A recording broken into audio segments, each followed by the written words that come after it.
Good evening.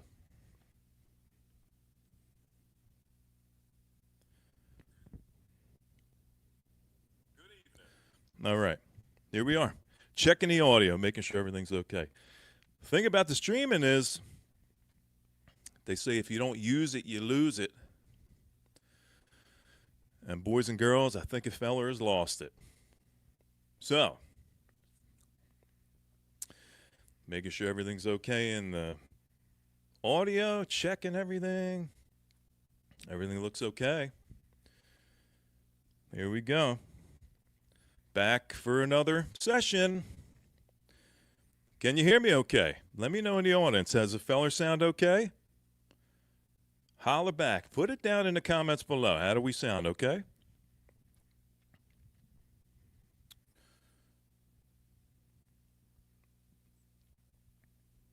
Let me check one more time.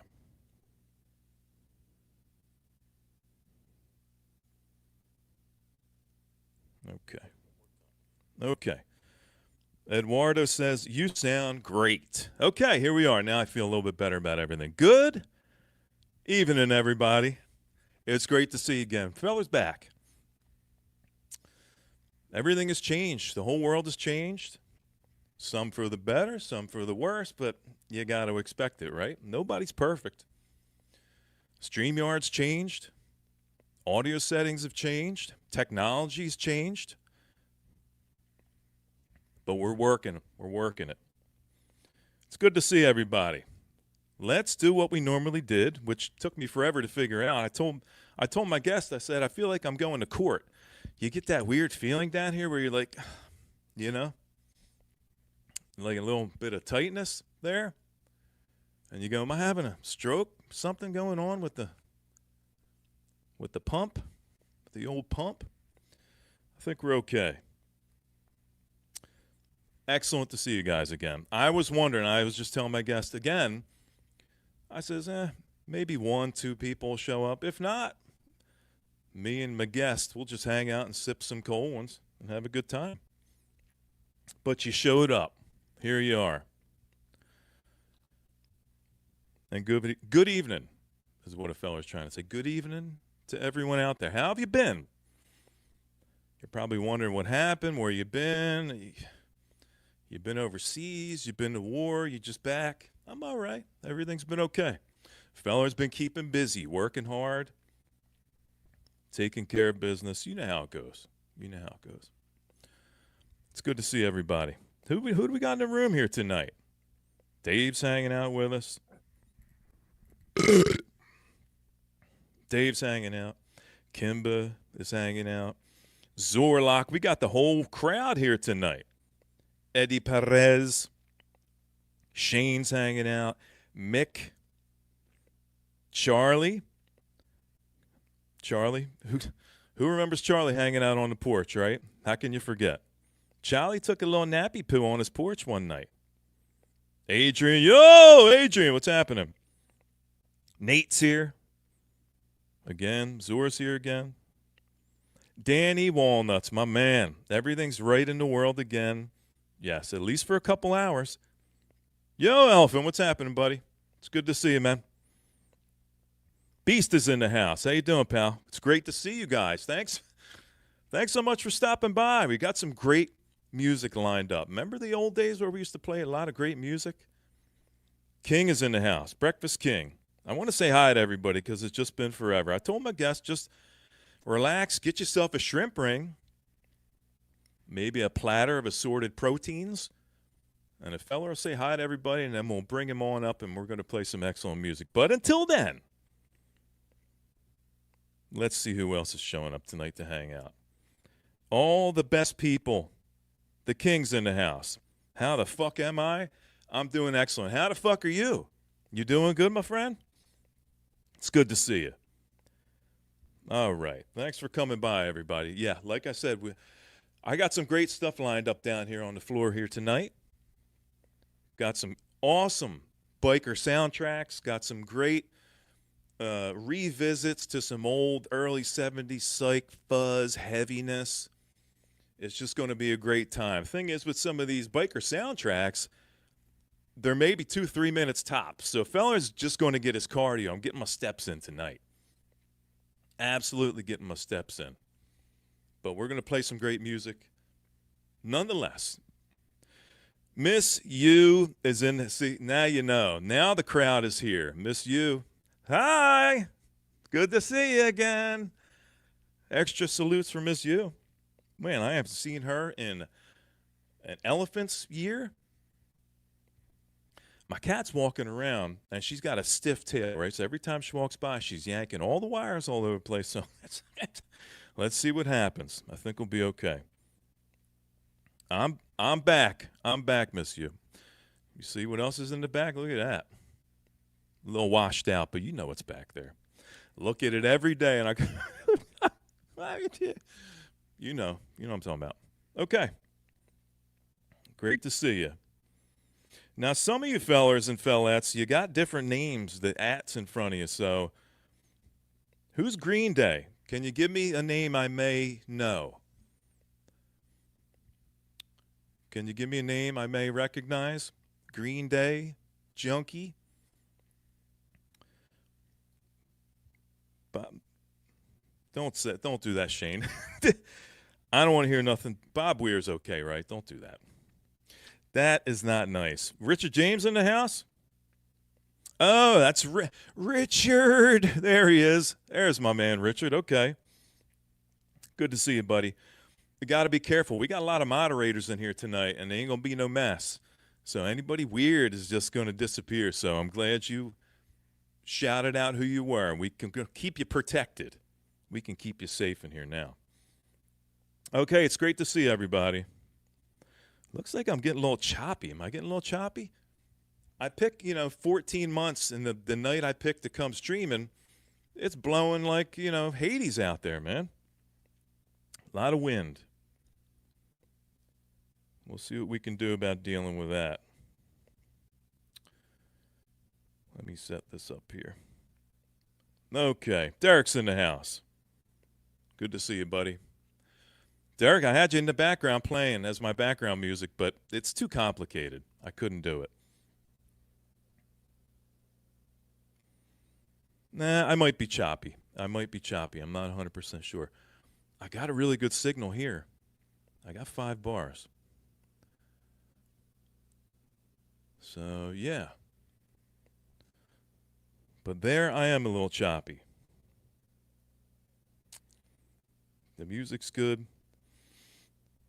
Mikey's going to do his set, and then we'll work around it a little bit if we have to. We will work around it if we have to. But anyway, yes. Here we are. Back again for another session. Going to play some great music tonight. Yeah, it's choppy. I'm seeing it. It's really choppy. That's interesting. Let me see if I can get this tuned up here real quick. Let's see what we can't do here. No, Charlie can never bitch about internet. You know how that is. Okay. I might have to go hardwire. I might have to set up the hardwire setup here. But until then, why don't we bring up Mikey? We'll bring up our guest. And Mikey can talk to you for a minute. I'll set up my hardwire here. And we'll see if we can't get this situated. So, you know our guest. He's been back here a million times. He's coming back again to play some excellent music. Grown Man Record Night. Who doesn't know Grown Man Record Night? He's like the OG of all streamers. Let's bring him up. Hey, Hi. Manners. What's going on, folks? All right. Good to see you, man. You as well. Long time. Long time. Had to send the FBI out for this guy and find out what the hell's going on. I know. The wind is just picking up, and for some reason it's screwing with my signal. Coming up, or what? We stop. Bob Weir. Did Bob Weir really die? Bob Weir really died. I told him, I was like, he thought you were trolling because you're a fucking moron. But yeah, he actually died. You got to be Well, he kidding can me. still play his records even if he didn't die. Can't hear you. Okay. Why don't you talk to the people for a minute and let me set up my Okay. hardwire yeah, here, you do okay? your thing. You do your thing. What's up, folks? I see a lot of people in here that not run into in a little while. It's good to see. Hey, Psychedelic, we played your record on the program last night. Fantastic album, dude. Fantastic album. Really enjoyed that shit. Danny Walnuts, Kimba. Not seen Kimba in a long time. Miss you. Adrian. Charlie. Sam Squanch. It's nice to see all you folks I don't get to see on the regular. But yeah, it was. Biz said we're doing some like kind of some psych stuff, and he was talking about some heavy psych, trying to keep it under the radar and shit like that. And man, the stuff I have, like old school shit, is limited as far as like how to keep it like underneath the large red paw of YouTube. And so I mixed in a couple of like modern tracks that I felt kind of fit the vibe. So I've got a couple of old, a couple of new. And yeah, that's the plan. Stan. So Jay's over here off to the side running some Double Dragon right now. I would say he's not very good at it. I'm really good. But yeah, we're gonna play some good tunes. I'm really stoked. Bizarro said he's playing some stuff off of some biker soundtracks. That sounds pretty cool to me. What? Some biker soundtracks. So I don't have like biker movie soundtracks. Yeah, like I don't have a lot of. Easy Rider. No. But yeah, looking forward to that. I was this close. For you OGs, I was this close to picking up a shrimp ring and bringing it over here for the program. I kind of bitched out.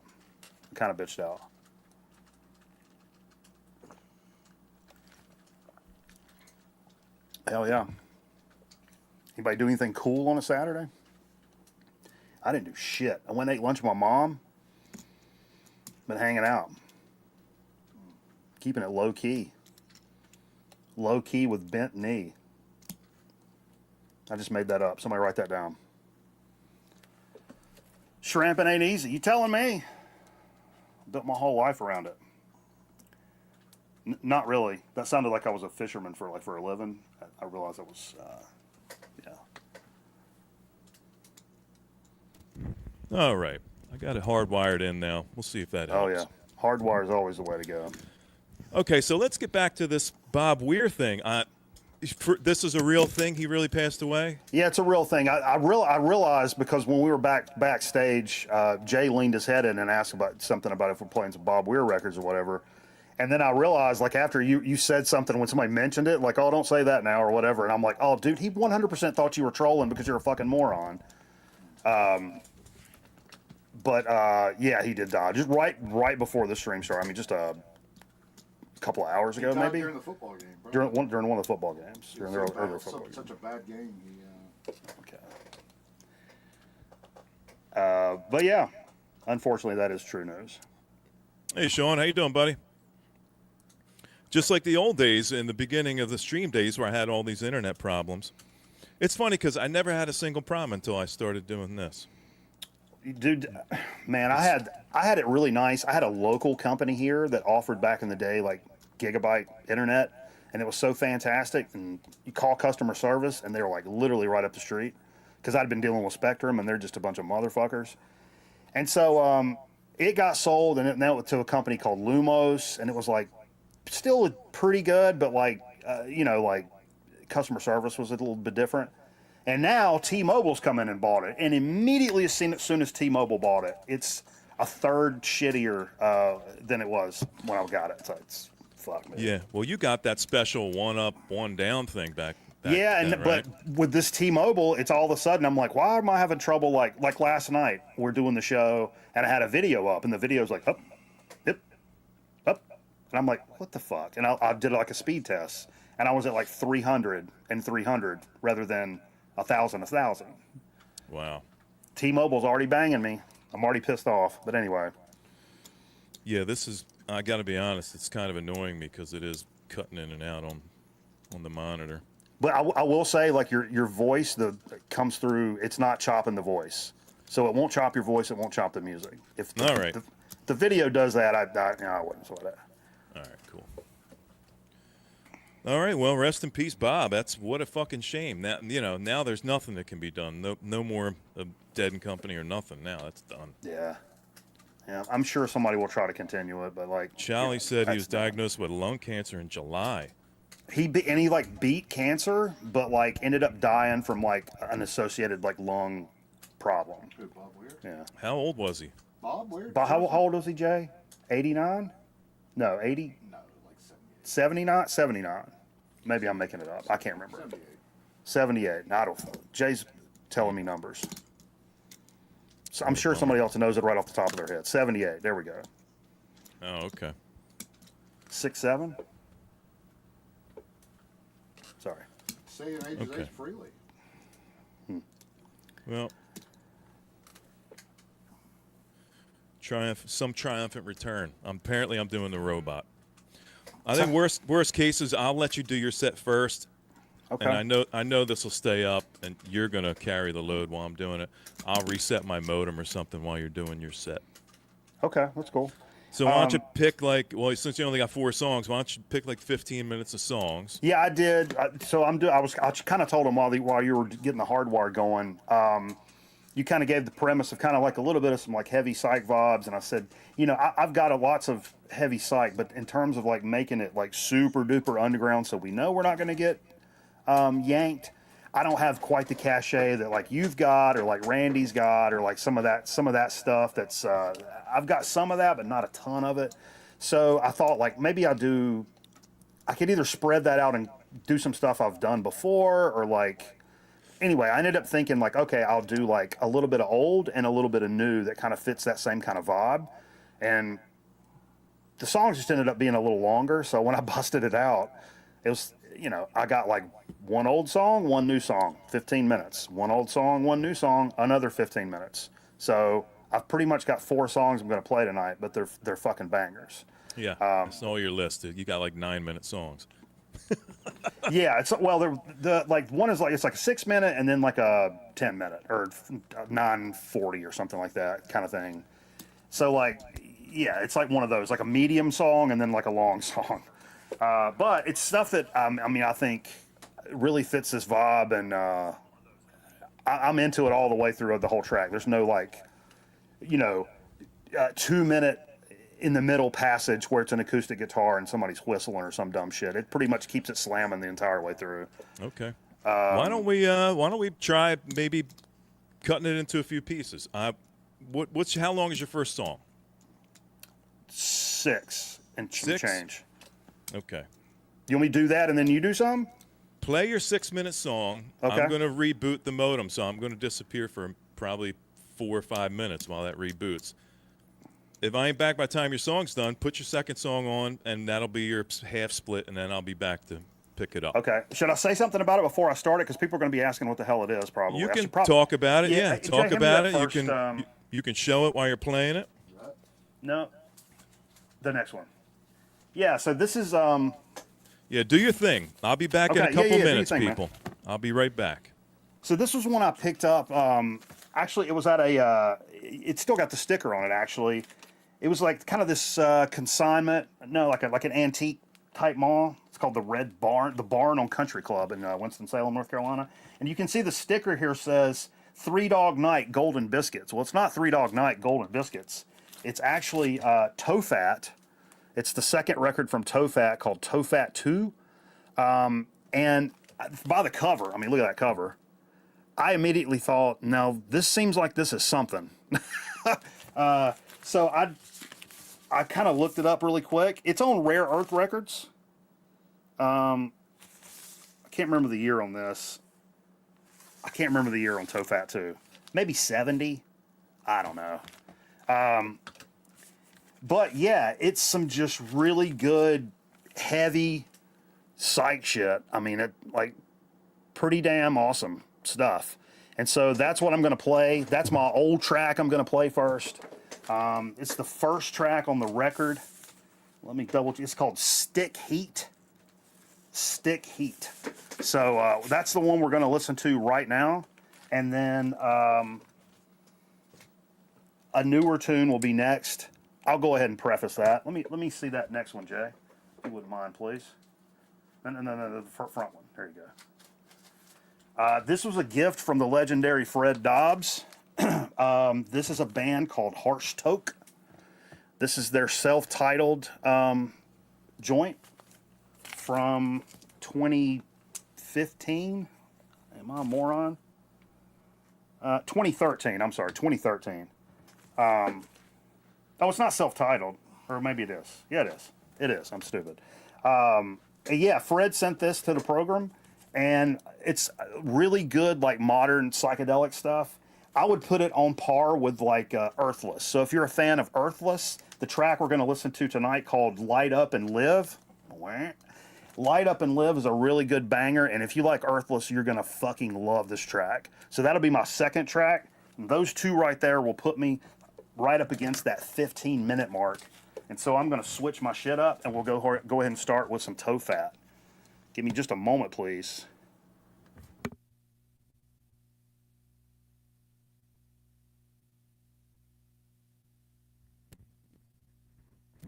All right.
stormy day.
day.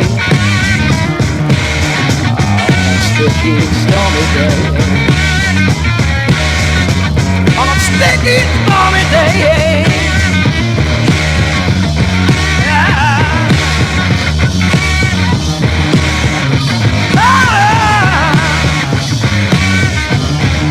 Got me going, feel I'm growing. Now we made it, all on a sticky, stormy day. Yeah.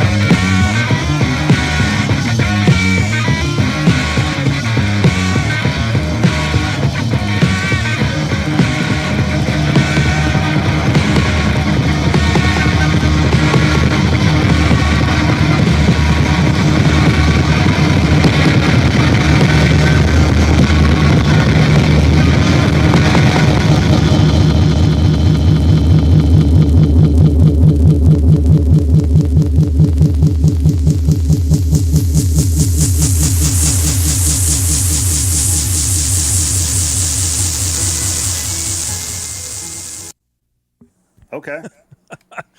That's I was having original. Jay- That's I was having originally Jay- when I. That's when I thought we were having an echo problem at the. Yeah, at the yeah, end yeah. of Where's that your song. assistant at? Yeah, everybody needs a J to pull their pots down. My assistant has no thumbs. She's pretty useless. So Hell yes. that So, yeah, sounded that- totally retro. What was that again? Was that the Toe Fat? Yeah, that was Toe Fat. The second record from Toe Fat called Toe Fat 2 from 1970 on Rare Yeah. Earth Records. And yeah, it's got the sticker on it. I got it for $8 because they thought it was fucking Golden Biscuits from Three Dog Night. And I just saw the cover and I'm like, that's got to be something. That's got a real Grand Funk Red vibe to it. Yeah. And it's a pretty, I looked it up fairly recently and I mean, it goes for a little bit of money. I mean, it's something. Isn't there a newer band called Woe Fat? There is from Texas. So it's interesting because for a minute I thought that was a newer band, and I go, man, they sure sound fucking retro. If they're shooting for the vintage thing, they got it locked down. That was great, Yeah. man. Yeah, it's a great, and it's maybe something not everybody's heard, so it's that was cool. Yeah. I've been around, Bobby. Feller's been around. It's good to see you, though. Thanks for coming by. Yeah, it's good to see Bob in here. Yeah. So, so I don't know if I mentioned it because I got all kerfuffled with the internet thing. It is pouring rain out there right now. It's been raining since like 4 o'clock this morning. You think we lived in Seattle. Anyway, at least it isn't snow.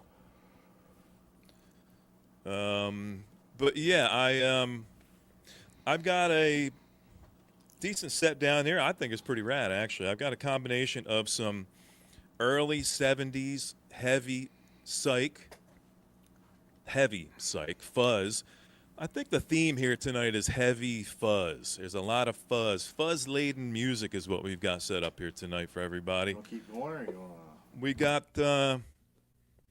We got some revisit. We got a revisit here or two, but you probably don't remember because it was at least a year ago, maybe 2, and I played some of this shit. A few other things I've just recently picked up over the past year, some pretty rad biker soundtracks. So I've got a nice mixture down here of some biker soundtracks and some heavy fuzz. All these biker soundtracks got fuzz in them too. So why don't we get started? The thing is, I'll reiterate, the thing is with some of these soundtrack songs is they're maybe 3 minutes long if you're lucky. A 3-minute song is an extended cut in the biker soundtrack world. Are you going to just stand up by the table so you can flip flop it? Actually, I should ask you before we get going. How many are you going to do before you want me to do my big track? Well, you know how I am. So I got my list here. Okay. I'm going to do, and don't let the number scare you because, there could be, it's like punk songs. There's like 14 of them, but it only equals about 10 minutes. I'm going to do 1, 2, 3, 4, 5, 6, 7. 6, 7. The maximum length in these songs is almost 4 minutes, but the rest of them are like 2.5 to 3 minutes maybe. So I actually have 4 records stacked on top wow. of each other. And I'm Okay. going to gingerly move them along.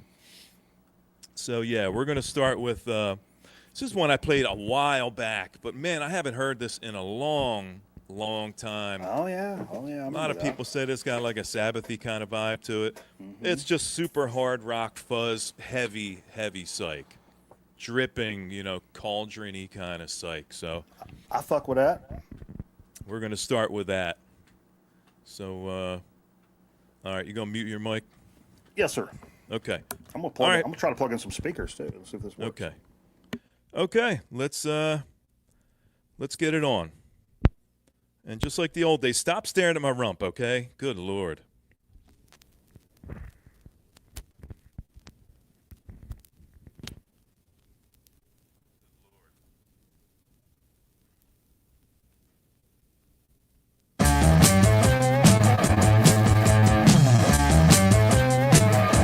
Baby, I need you. Need you all the time. When I am with you, want you all the time.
Out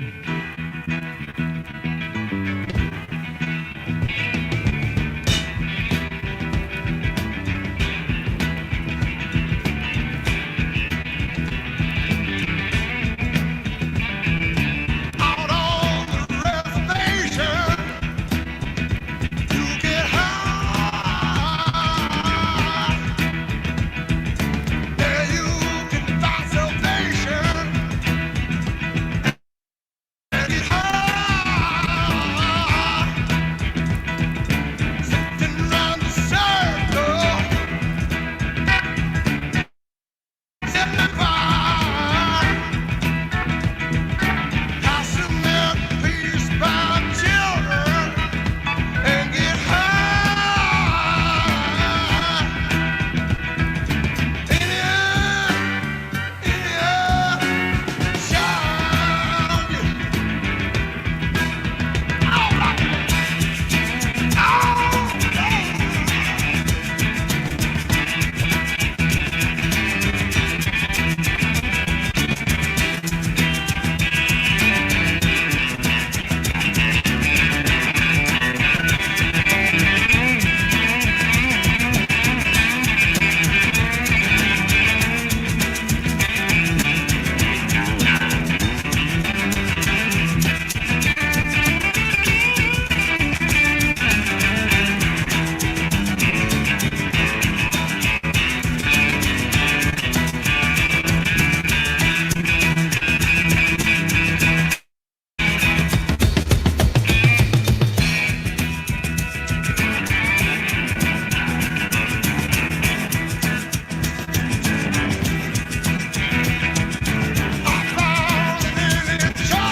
Can you find another way of living?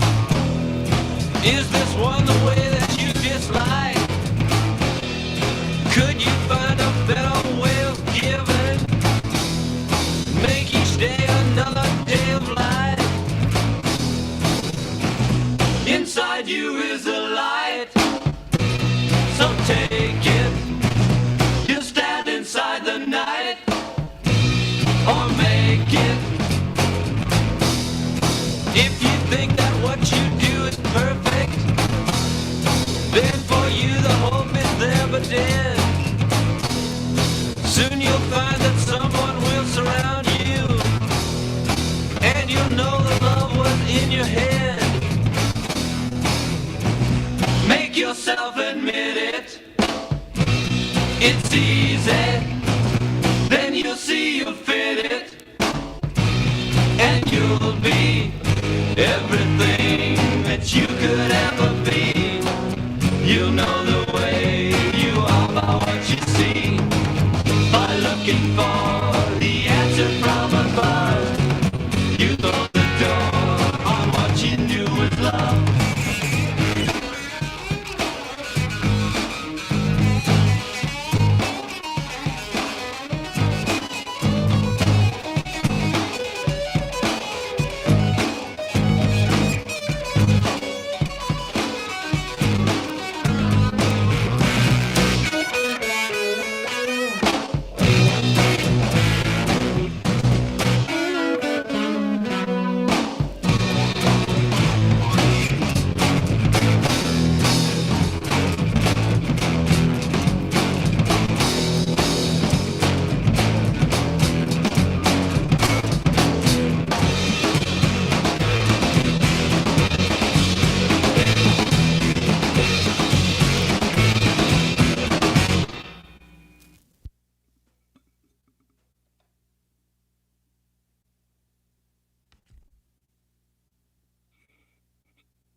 Two more, Mikey, then you're up, buddy. 2 o'clock in the morning, big city street. The bars are jumping, man, feel the heat. Friday night, summer month, no work tomorrow. Take your money out tonight, man. Later on, you'll fall right on. Keep on riding. Crank your bike. Right on. Angle right on.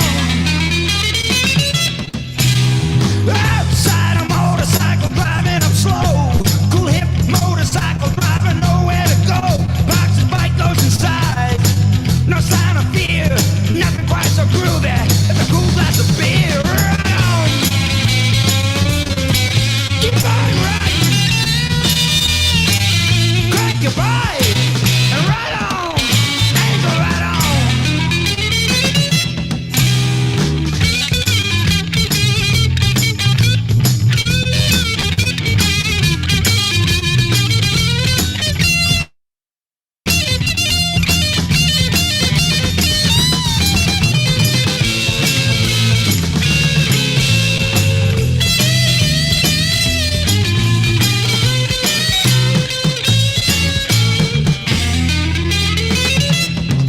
Fat man in a t-shirt said, buddy, watch your step. Don't like your thugs around here. Think you'd better get.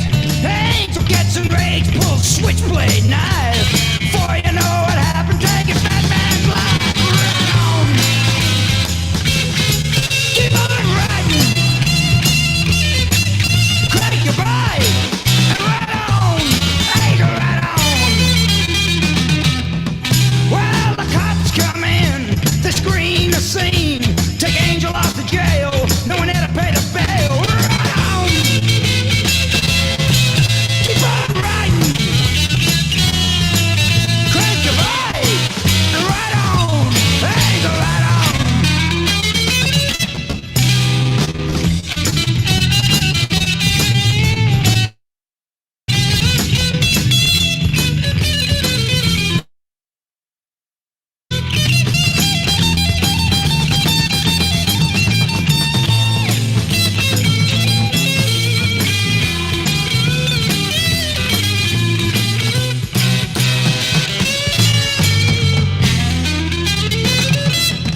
Well, they lead him down a corridor, strapped him to a chair.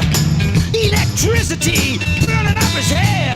Had no right to kill a man, so he must pay. A life for a life, what society say? Right on. Keep on riding. Crank your bike. Right on. Angel right on. Now as I sit here and I tell this tale, a thought goes running through my head. What good is all this talking to a man? The young angel is dead. The Bible says thou shalt not kill. But man, I heard that line before. If the Bible says thou shalt not kill, what excuse has the law? Right on. Keep on riding. Crank your bike. And right on. Right on.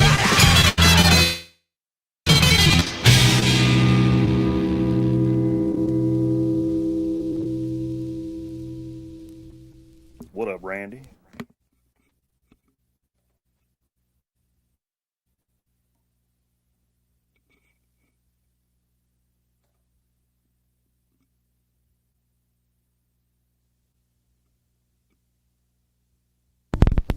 What up, Eric? One more, then you're up, buddy. All right, dude.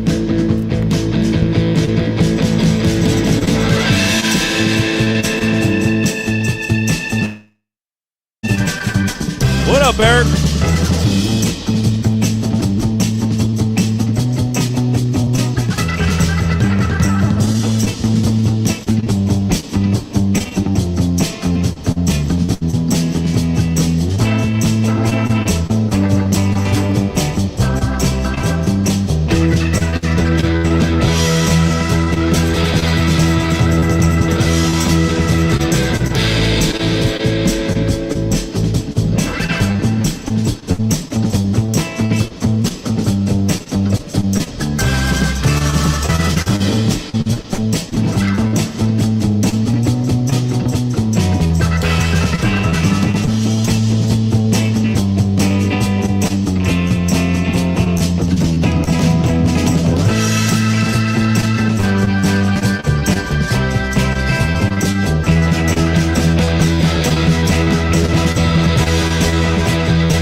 like that little chirpy organ in there. Yeah. He just I back. fuck with He's that. what do they call it? A chicken plucking or something like that? They got a name Chicken for that when you picking on just the barely guitar. hit the key. When you just Yeah. Yeah. It was chirping. yeah. So there's a few really fun biker soundtracks. I've really been getting into collecting these. A lot of them are really hard to find. A lot of them are really. That's something cool to collect, man. You know, like it's a little bit off the beaten path, and you're not going to Yeah. find 10 in a month or something. You know, something to like grind out.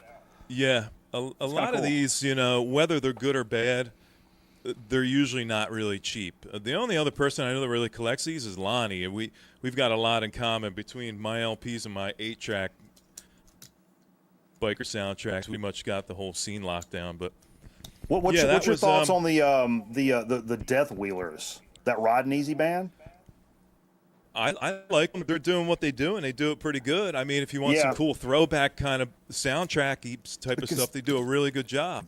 Because that's kind of like their whole thing is they do soundtracks for biker movies that don't exist. They just kind of like made up a story and wrote the music to that, which I think that's pretty cool. It's like the perfect example what I was talking about earlier is when I maybe thought Toe Fat was Woe Fat, and I thought they were doing a really good job at sounding Yeah, retro. sure. Yeah. Yeah, they do a really good job. If you can kind of dismiss the fact that they're new and they're just kind of ride on that whole vibe. Yeah, But, yeah. And again, how many bands are trying to ride on that vibe? Let's be honest. So you're going to give them credit for anything. It's the fact that they want to emulate old biker soundtracks. Yeah, 100%. Except I think a lot of their songs are a little bit longer than the 2:30-minute. Yeah, I'm sure that's true. Guys doing a lot of work jumping up and down doing this kind of stuff. But Hell yeah. you're up now, so I've got about half of my set left. Okay. So if you want to do This whatever, equal out your half or whatever. This one song would equal out my half. This is the Okay. other song. This And is then where we would everybody be- goes to pee and get their popcorn and stuff like Yeah. that. Or 'cause tell the this people is, what you got. I showed it earlier, but I'll show it again because we got some. It's what they call re-racking in the radio business. I don't know where these cats are from. I should have looked that up, but I'm a moron. Harsh Toke. This is a gift from good old Freddie Dobbs. He sent this over to the program, and yeah, I didn't know anything about these guys. And this is it's on TP Records, so please don't take this down because I'm giving your fucking label props and shit. You shouldn't have told AI that they're listening now. Yes, probably. I think you said 20 PP. PP. PP. record? No. 2013. This is their first one. I'm pretty sure, maybe. Is Jay okay? He's got this real. He's kind of looking like those.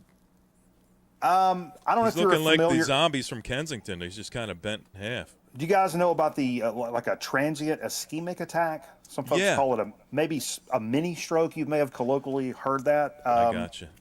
He sure. does that frequently. I mean, I don't want to say frequently, but you know. Okay. Rest in peace, Jay. But yeah, I'm playing a track on here called, and maybe we got to fire this back up, Jay, because the track we're gonna play is called "Light Up and Live." It's the first track on side B. "Light Up and Live" from Harsh Toke. It's about a 9-minute and some change track, and that In should take us back to 9 that. minutes. But I'm telling you, this track specifically, if you like Earthless, it's got some major Earthless vibes. So if you like Earthless, you're going to want to stay tuned on this bitch. No, I'm just going to. 100. Now there are some real critics out there that are going to claim that you're kind of mailing it in with these long tracks, and maybe Well, you don't hang want on. to get up. And Yeah, I thought about, and if it was another genre, I could really do that. But like, that's what I was saying. Like, I don't think I have enough like old psych stuff. Not to mention, and psych songs are generally pretty long. Eddie says that's the first Harsh Toke LP.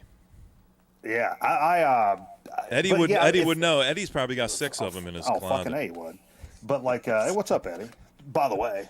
But yeah, I don't think I had enough to like the stuff that I was like, nah, that may get us fucking ripped. I don't have that like super underground enough of the old shit to do it. So Eddie but the new says shit- Earthless and Harsh Toke did a split album. Now it's got Oh. me thinking, Eddie, because I have an Earthless and Heavy Blanket collaboration double LP, and I'm wondering how many bands Earthless is hooked up with to do this kind of thing. Not to mention, if you're another, like, who wants to do a split with Earthless? Their songs are fucking 90 minutes long.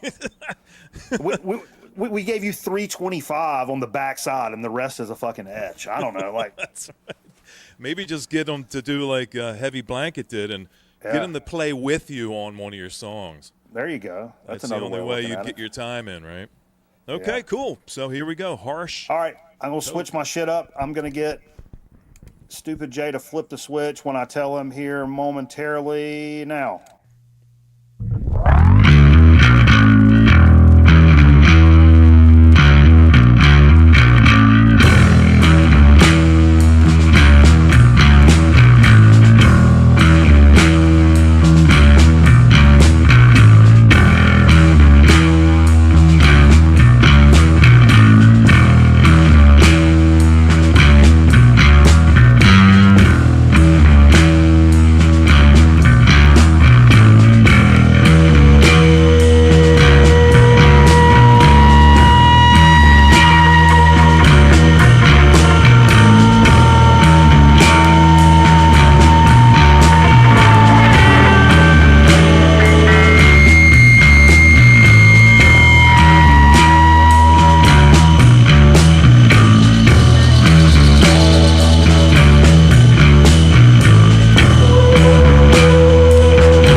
Hello. Speechless? Can you hear me? Yeah. All right. Yeah. Yeah, that's woof. They put Anything Earthless, you got to hurry up. There's no dead space in between tracks, pretty much, with Earthless, you know? I mean, I'm a guy. I don't really like long, meandering pieces of music. Oh, that's false. I do like that, and but very specific. If you do that wrong, it's such a fucking turn off, and it's like 4 minutes in, you're like, this shit have already ended.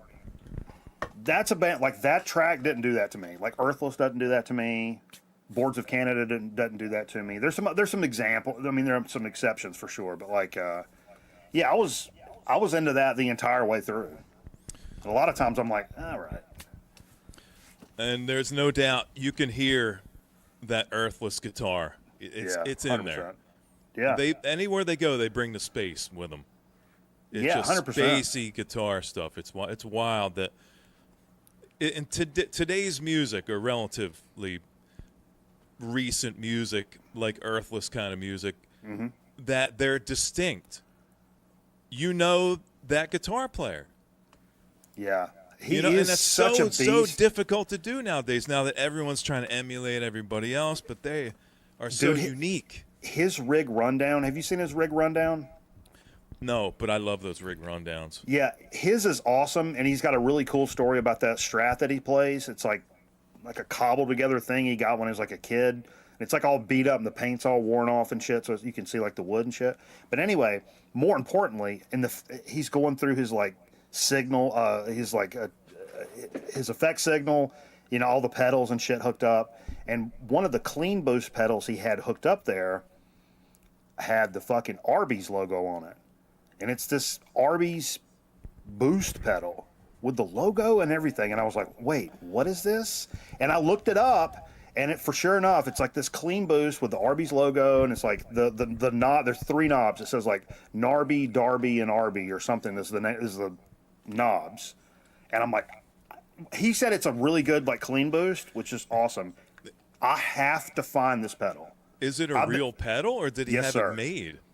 Yes, sir. They've been out there. Like you can find pictures of them and where they've been on Reverb and shit like that. But there's none currently for sale right now because I look about once a week for like the last couple of years. I'm surprised it didn't say beef and cheddar, curly fries. I mean, but all the way around, I have to have it. I have to have it. That's pretty wild. Yeah, but his rig rundown's fantastic. And what just him noodling around on stage is like. Just while he's explaining things, you can just hear this like sound coming out of him that's just so fucking amazing. It's got to be. I would think in my mind you would leave with your ears just hurting. Oh yeah, that's got to be loud. It's got a pretty piercing tone. You can imagine if it was yeah. a stage that was just about here, and you're crowing about how you got front row and you're standing way up front. As the blood pours out of your ears, Yeah, first song. And I'm pretty adverse to treble, like naturally. Like I love everything like way bassier, and that's why like it took me longer to get into like 60s psychedelic kind of music because it's so chimey a lot of times. It's real toppy, and it's that always kind of like bothered me, that ice pick kind of sound. But then I've started, you know, I like stuff like that now, and even like like Big Black. I thought it's like, oh, it's Steve Albini, Big Black's fucking cool, and like, but I listened to the music when I was like younger, and I'm like, oh, it's so sharp and painful. Now I love that, you know? Yeah, obviously meant to be that way. Sure, absolutely. Meant to make a point. Tad, same way, meant to hurt. I'll pour a shot. Yeah, let's have a drink. Yeah, Jay, Appreciate James, do a you, shot. fellers and fellettes, stopping by tonight. Oh, it's Don't a- worry, it's a- we'll get this internet thing situated for next time. But let's just work through it tonight. Everything seems to be okay. Oh yeah, it's sounding good. I'm pretty sure. Yes. At least on my end. I mean, Yeah. like I when you're forgot playing to shit, it hit. sounds good. I forgot to turn on the stereo for like the first 10 minutes, but it's okay. Oh, that's all right.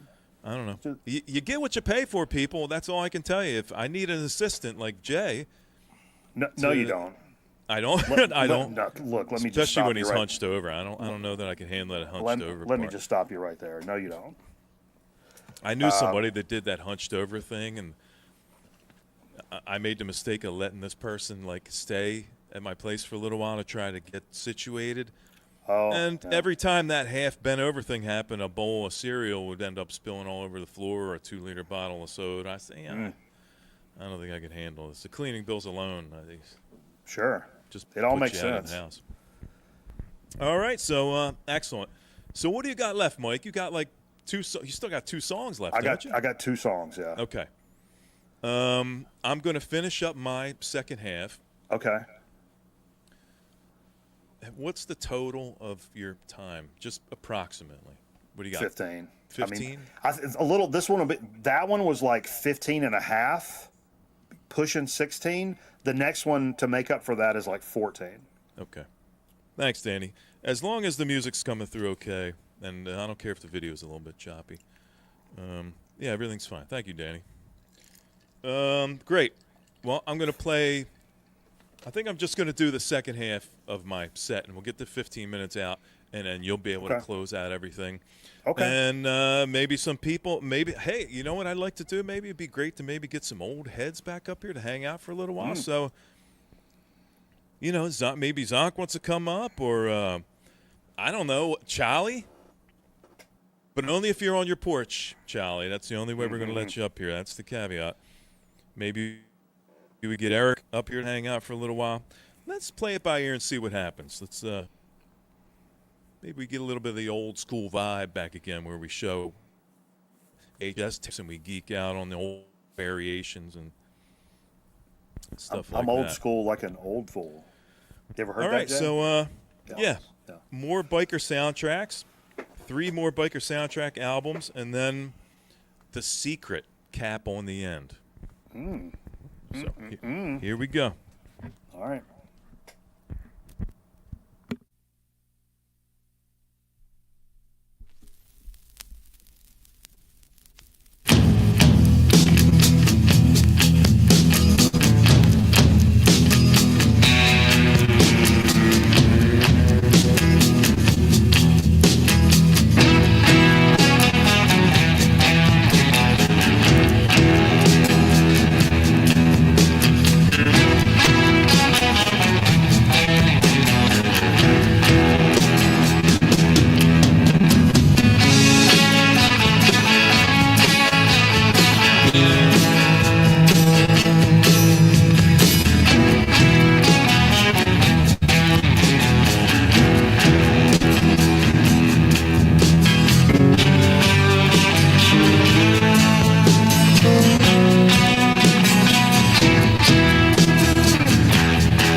You see what I mean? I can't sit down to breathe. Huffing and puffing, folks. Okay. Bring it in, people. I got one more. And this is a regular song. So I actually get to sit down for about 2.5 minutes. And then Mikey's going to wrap this whole sucker up. But I got one more share. And I think you guys are going to like this.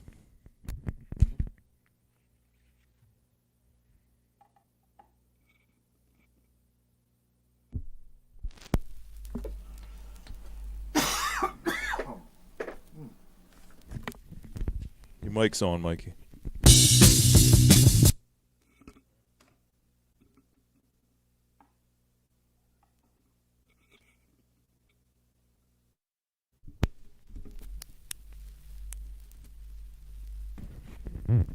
All right. One more to go, people.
And there you have it, my friends. Dude, that was That's some the- absolute business right there. That's the big capper on the end of the nice sandwich. We had some killer heavy rain in the beginning, put some fun biker stuff in the middle, capped it off with some May Blitz, 8 Mad Grim Knits, one of my favorite songs from May Blitz. Gary asked if it's the first or second album. This is the second album. A little bit harder to find, but it's out there. But it also is a little bit more expensive. But in my opinion, this album is both. Don't get me wrong. The first May Blitz is fucking awesome.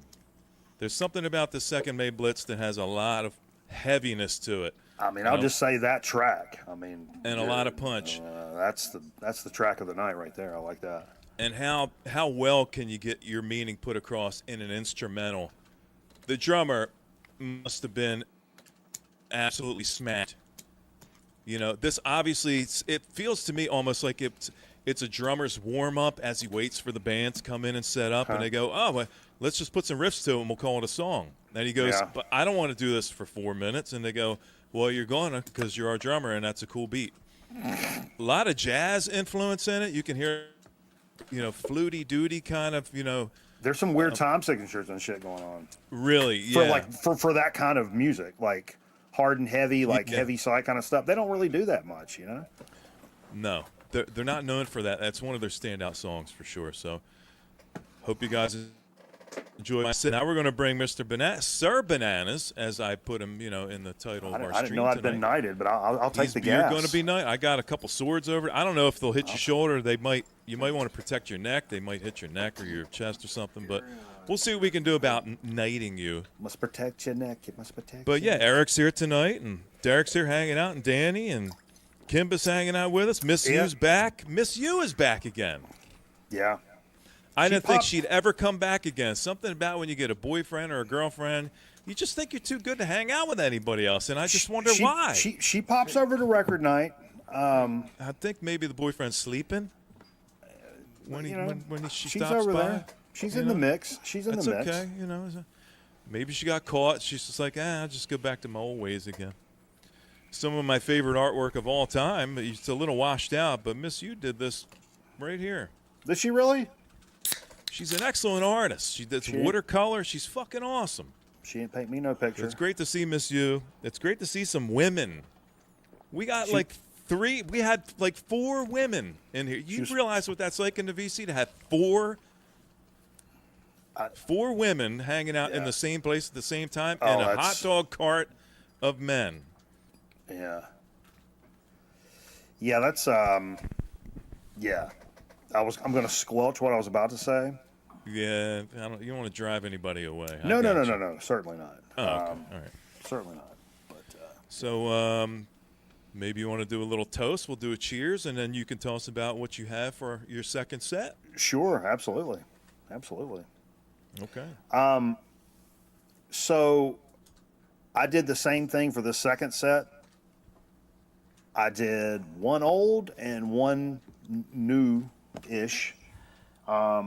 For old, I went with some Bosstown Psych, part of the Bosstown Psych scene, Quill.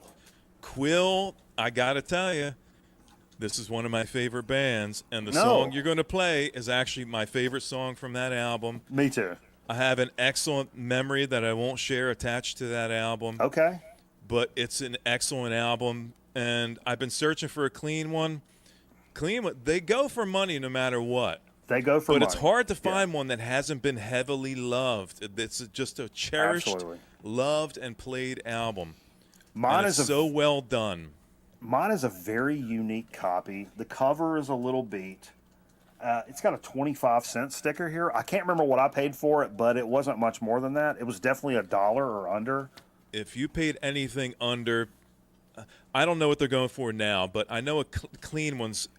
When I was searching for them, went easily in the 30s and 40s, and even higher for a clean one. This was definitely sub-$1. I'll say definitely sub-$2. I'll bet my life on it. No. Now here's the interesting thing. Here's the interesting thing. Now you talk about how these records are nice and loved. True. And mine actually, it's not too scratched or poppy or noisy or anything like that. But I will say, the entire album is split down the middle. The vinyl. It's interesting. Now, let me ask you a question, because I have one of the same kind of records. Interestingly enough, it's a Grateful Dead record. It's split in half on one side, but on the other side, it's just hanging on just a skin. Oh, no, I think mine's all the way through. Is it all the way through? And so But for whatever, when I lay it on the platter and I play it, it flattens it out.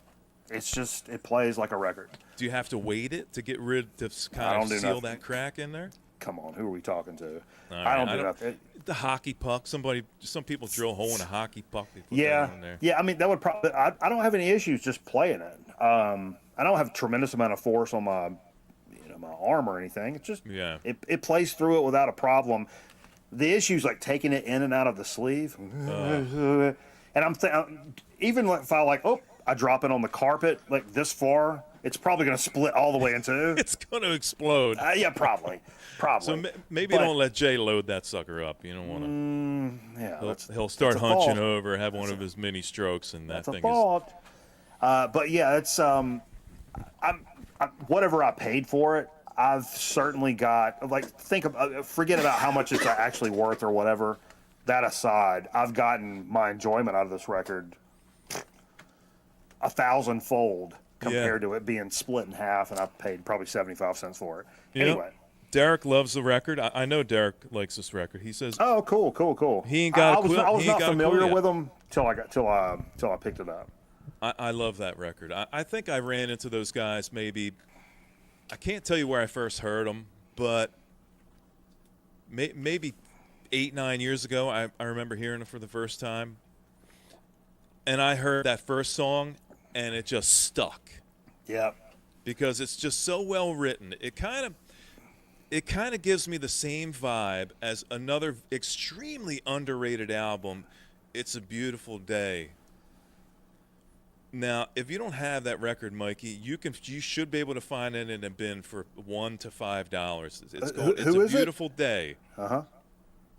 They're on the same label as Jefferson Airplane, except they didn't get pushed as hard as Jefferson Airplane did. They kind of got pushed into the background while the Airplane got brought to the foreground and got marketed and all. But let me tell you, for all intents and purposes, they're just as good as Airplane.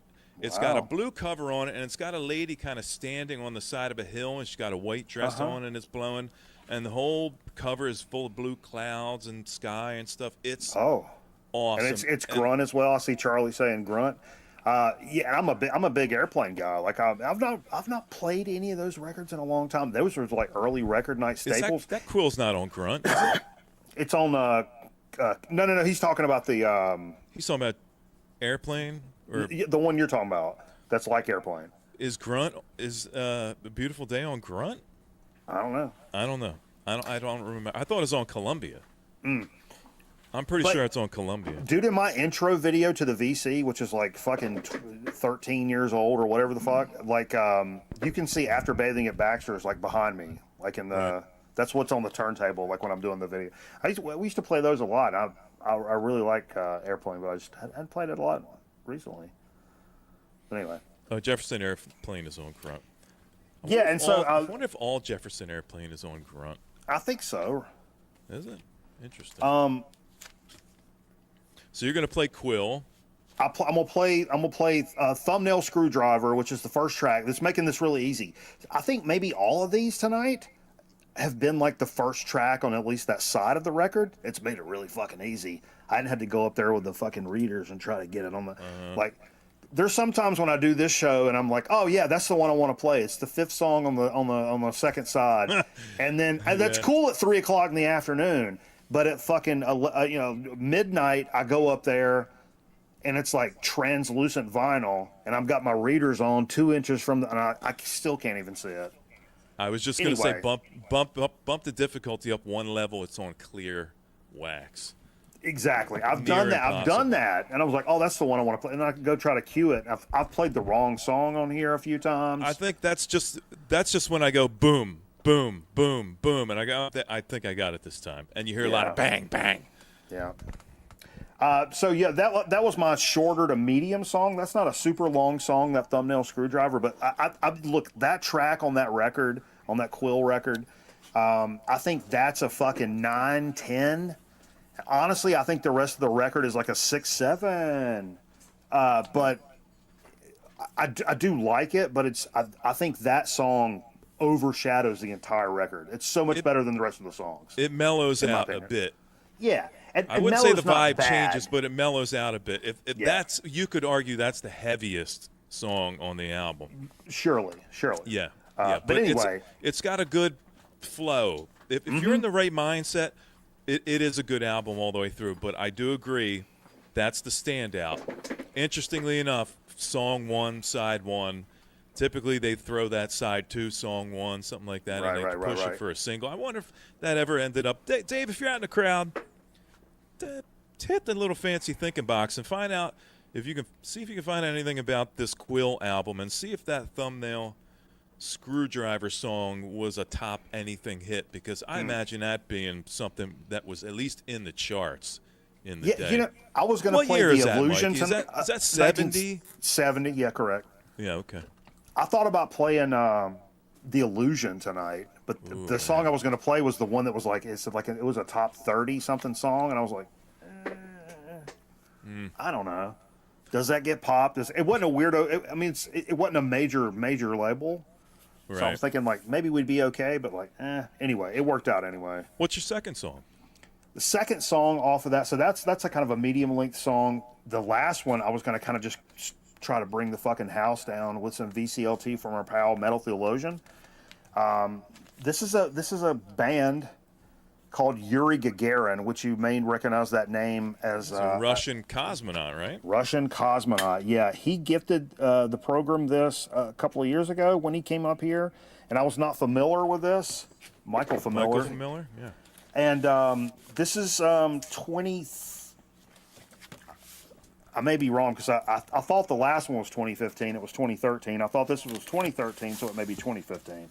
But this is self-titled Yuri Gagarin on Sound Fest Records. I can't tell. But incredible. You could certainly put it into the stoner doom kind of category, but it's way more on that psychedelic tip of that. So I thought it may fit this playlist tonight. So that, like I said, I didn't have too much underground, old school stuff that I was comfortable putting in here. But I was like, this Yuri Gagarin track would be a great one to close it out with. So all right. Quill and Yuri Gagarin is what I'm kind of working with here tonight. Hit it. We're going all in. Danny All doesn't right. think we'll make it, but I'm saying let's just go all in and see what happens. All right, Jay, you want to help me out with some Quill? Not really, but I will. Stroke time. Stroke time with Jay. Randy, are you saying Quill played at Woodstock? I think he is talking about Quill. Or no. Is he talking about Quill or A Beautiful Day?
won't say is she's found a way to get around her conscience.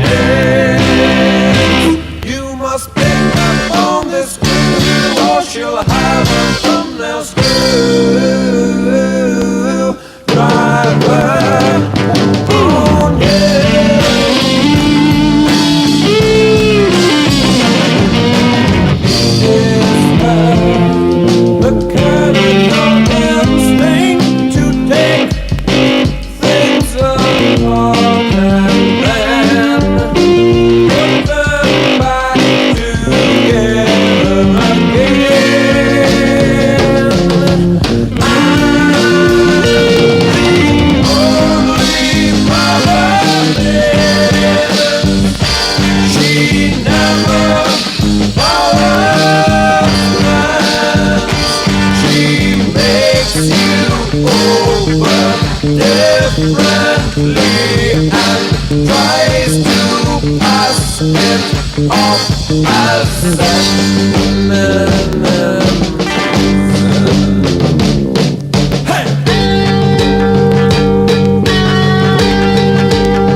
мы привезли как ставку и поставили в схему.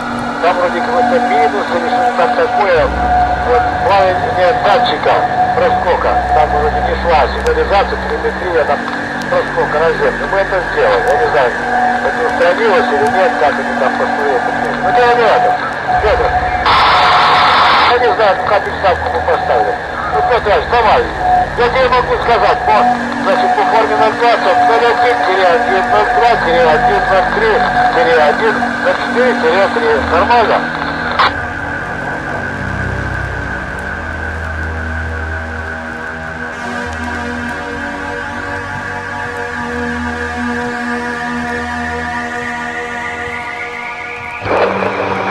Сук, я маяк. Я...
Holy, what are we saying? All right. I got to take a couple points off because you left like the last 2 seconds off. Jay? I'm sorry. That's Jay's fault. No, I told him. Okay. All right. It's Can so you just good. pass on one word to Jay? Can you just say fired? Fired. Fired. You left 2 seconds off. No, look. I'm doing this grind. Hold this up, Jay. Hold on. Bring you on in for the win.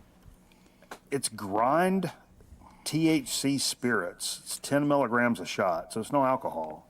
Is that Alice in Chains approved? So my teeth won't grind. man. How's the 8-track collection going? So I saw this Tetris. Have you seen this Tetris tumble game? What the fuck are you talking about? I saw it today. It's like life size. It's a life size Tetris game you play. Looked pretty fun. It may have been AI. I don't know, but like, how do you play Life size? that, you know? You mean giant, like 40 feet tall Tetris? And are there people underneath? That's what I want to know. Are there human beings below the blocks? And they? I think he's. I don't. All right. Did Aaron know Ace Frehley died a few weeks back? Oh my God, that's so good. Didn't he Aaron fall know in Ace the? Frehley died a couple. He months fell in the ago? shower, didn't he? Yeah, he fall. I think so. Yeah. That's what happens when you wash your butt too much. That's why I'm telling you, people just give it one swipe and that's it, man. One swipe, you say? Yeah. I do one swipe with. Never mind. I'm just gonna. No. All right. Well, it was like. I think this is just a chat I was supposed to respond to. No. You don't have to respond. It's okay, buddy. Guys, No need to respond, my friend. It's okay.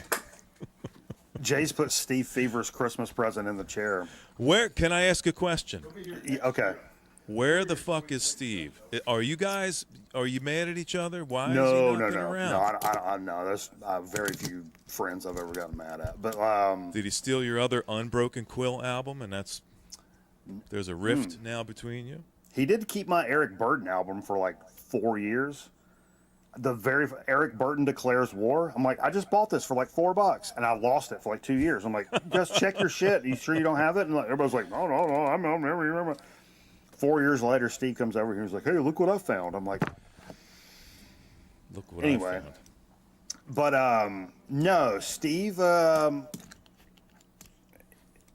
Steve is playing a lot of shows with some bands, and he's going through a change of life at the moment.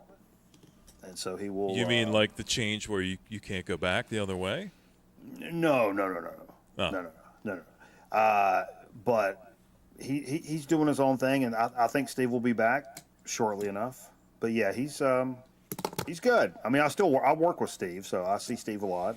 I'm not trying to drum anything up. I'm just asking because people truly want to know that there's been a buzz. I don't know if you're aware, but in the Grown Man Record Night world, there's been a buzz, and people want to know. No. There's no beef or anything. Me and Steve are still tight as shit.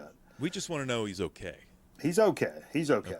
I mean, he's okay. He's like I said. He's I'm not here to air his business, but he's in a different scene at the moment. I totally understand. It happens. Look, dude. I was gone for 14 months. I totally understand. Yeah. Things change. I'm gonna put this link out in the chat. I think Now, you're in the CIA. I'm gonna be honest with you, Aaron. I think you're in the fucking CIA. Well, let's just say some people aren't here anymore, and I'm not gonna say it's because of me or not because of me. That's all I can say. Homeland. Now I put the link out. I only want people up that are gonna have their penises out when I bring them up, boy. thinking they're someone like Elliot Cruz. So please. That was you that did that, wasn't it? It was. Did you see? You recognized it. I mean, maybe. That's Freddie. That's little Freddie. Maybe. You remember Johnny Dangerously, which is I a do. great underrated movie. When Great the ship, fucking movie. The ship blows up, and is it Jeffrey Tambor? Who's that guy? And he was like, "No, it's the guy from Everybody Loves Raymond, the dad. What's his name, Jay? Oh, yeah. Peter Boyle. He played Frankenstein, yeah. But he was like, everything blew up, and he's like, oh God. And he looks down, he's like, oh, Ernie, my little bald-headed beauty, you're still there. Talking about his dick. He's bald-headed, too. Yeah, he called his dick Ernie, his little bald headed beauty. That Yes, seems a little extreme. that's right. That's what I called him, Fred. Just so you know. I didn't name him Fred. That was it was named. It was named. And now he can never go back to that Walmart ever again. Never. Totally done. You think checking your receipts are bad? That's only the beginning. I never went back to Walmart. Not an interesting story at all, but I'll tell it anyway. The reason I boycotted Walmart was simply because I went to Walmart one time and I just bought a bunch of groceries. Mm-hmm. There was kind of a man bun, bank teller type of dude in front of me. Right. And he had a cart full of TVs and computers and, CDs and all kinds of stuff. And the receipt checker dude just let him walk by. But then the guy with the tattoos and the beard comes by and he's got lettuce in there and eggs and stuff. And he wants to stop me and grill me for my fucking receipt like I'm stealing heads of lettuce. Yeah. That's tough. And I've heard you can walk past those people. Like, you're under no responsibility to stop. But I definitely didn't want to walk by him. I felt compelled to not walk by. Right. I felt compelled to make a giant scene and point up at the camera and tell Mr. Walmart to suck my fucking asshole dry. And then I walked out. And I've been back one time in the past 10 or 12 years to buy socks. Wow. I went to get 3 pairs of socks. Okay.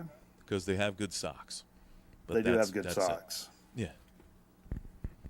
I told you it was a bad story. I'll be honest with you. I bought this hat at Walmart. It's my favorite hat of all time, maybe. It's this Coors corduroy hat. It's so loose and fat because my head's really big. I love it.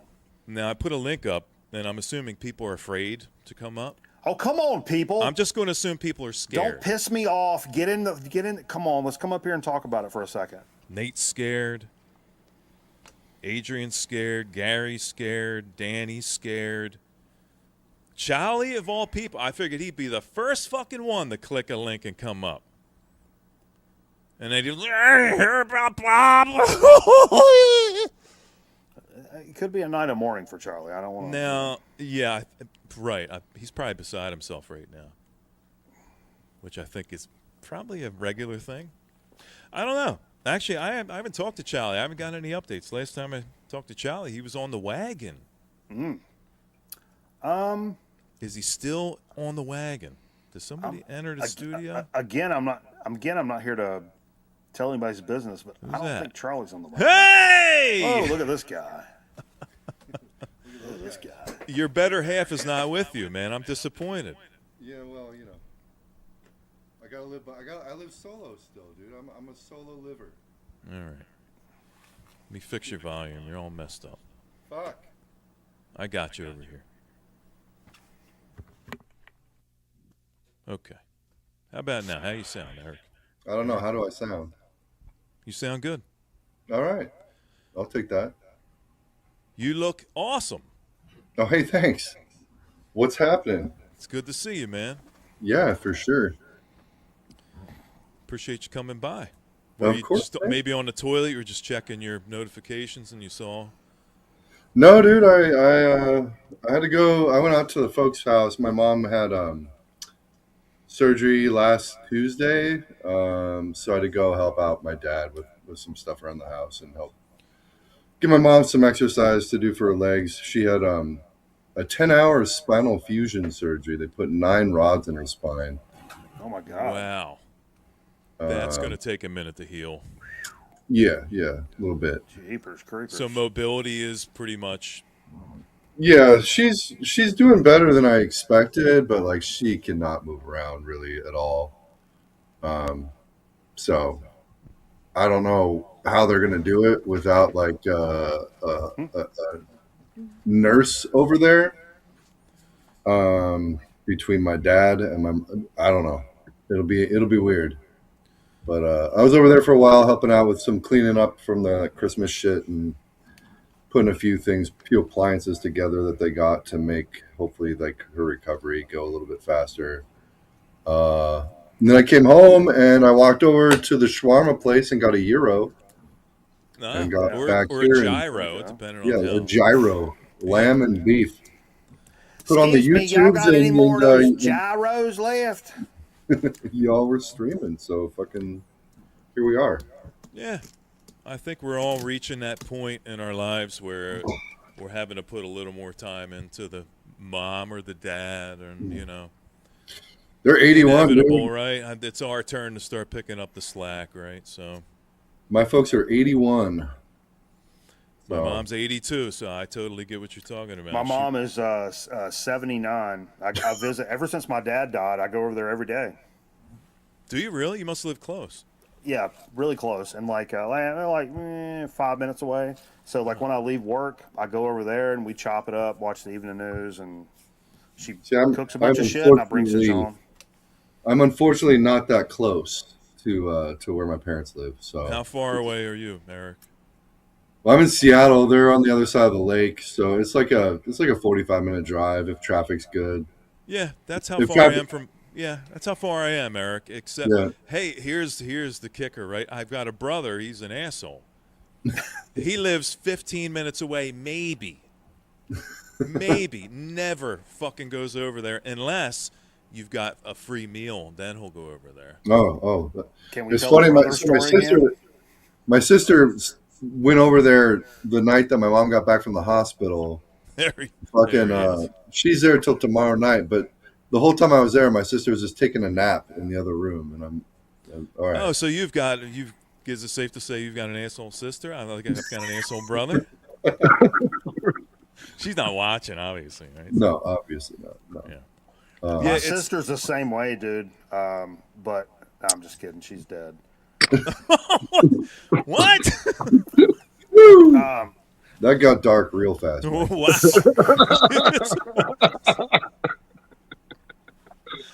Charlie, I gotta say, I had no idea about Bob. Jay, Mikey's fucking buddy, was fucking around and he asked me about Bob Weir, and I didn't know there was a connection. And what I always heard about Bob Weir? He's always exercising. He's always in really good shape, and I guess he wasn't telling the public what was happening. Do you have any inside information on what's going on, Charlie? He was diagnosed with lung cancer in last July. So I guess he had treatment done and whatnot, but something happened with his lung, and he passed away. At 78. Did it happen really quick? I feel like I'm it not did. sure of the details behind it or anything like that. Wasn't he touring? Weren't they doing their Dead and Company thing, or no? Yeah, they Dead and Company played last year. They did cancel the Mexico show that was supposed to be in January, I believe. They usually play in Mexico in January, so that was canceled. But like g.m.r.n owns 50% of Dead and Company, so I can see it continuing in some configuration. You know what I mean? I knew that was going to happen. I mean, They've only got 2 drummers left. I mean, what's the fucking reason to go anymore? Well, and Billy Kay doesn't even play with them anymore. Oh, Like he hasn't been. No, he hasn't been in Dead and Company for I don't know 2-3 years now. He didn't do any of those Sphere shows? No. Oh, okay. do you think like the majority of like the Deadhead Nation, like if you're thinking about like what Jerry would want, you think they would want them to like continue on in all these different amalgamations? Not at this fucking point. I don't know. Maybe. I know they've always talked about incarnations going on for hundreds of years. I get it, and they probably will, but I don't understand. It's definitely not the same. And my initial thought is like, no, man, everybody's dead. Like, knock it off. You're done. No, exactly. But now I'm not now. But is it because now you've got these guys that have played with these guys, and these guys have played with these guys, and now it's like this amalgam that you can continue that spirit and name and like keep it going forever, in theory, and that's kind of cool too. Well, think of it this way: in North America alone, there's probably around 1,000 Grateful Dead cover bands. So, like, the music's always going to be out there. And if I'm going to personally go see somebody nowadays, it'll be J-Rad or Dark Star Orchestra. Really, they probably do the best version of Dead songs. I think I agree with Charlie. There are lots of great Dead tribute bands that do a really good job. I think I'd probably sooner go see them than one accentuating drummer and nobody else. Yeah, exactly. I saw the Mickey Hart Band one year with George Porter Jr. on bass, and that was a really good show. When was that? Mid 2000s, maybe. Yeah. I mean, did he only I do take like the one fact- hiatus when they fired him in the 70s? Is that the only time he wasn't with the band? Was in the 70s? Mickey actually quit on himself. He wasn't fired because his What father album Lenny. did they bring him back? They brought him back for an album. What album was it, Charlie? Was it Shakedown or was it? It was the 70s. Like No, mid-late he was 70s. back. He was back before Shakedown. So like he left from what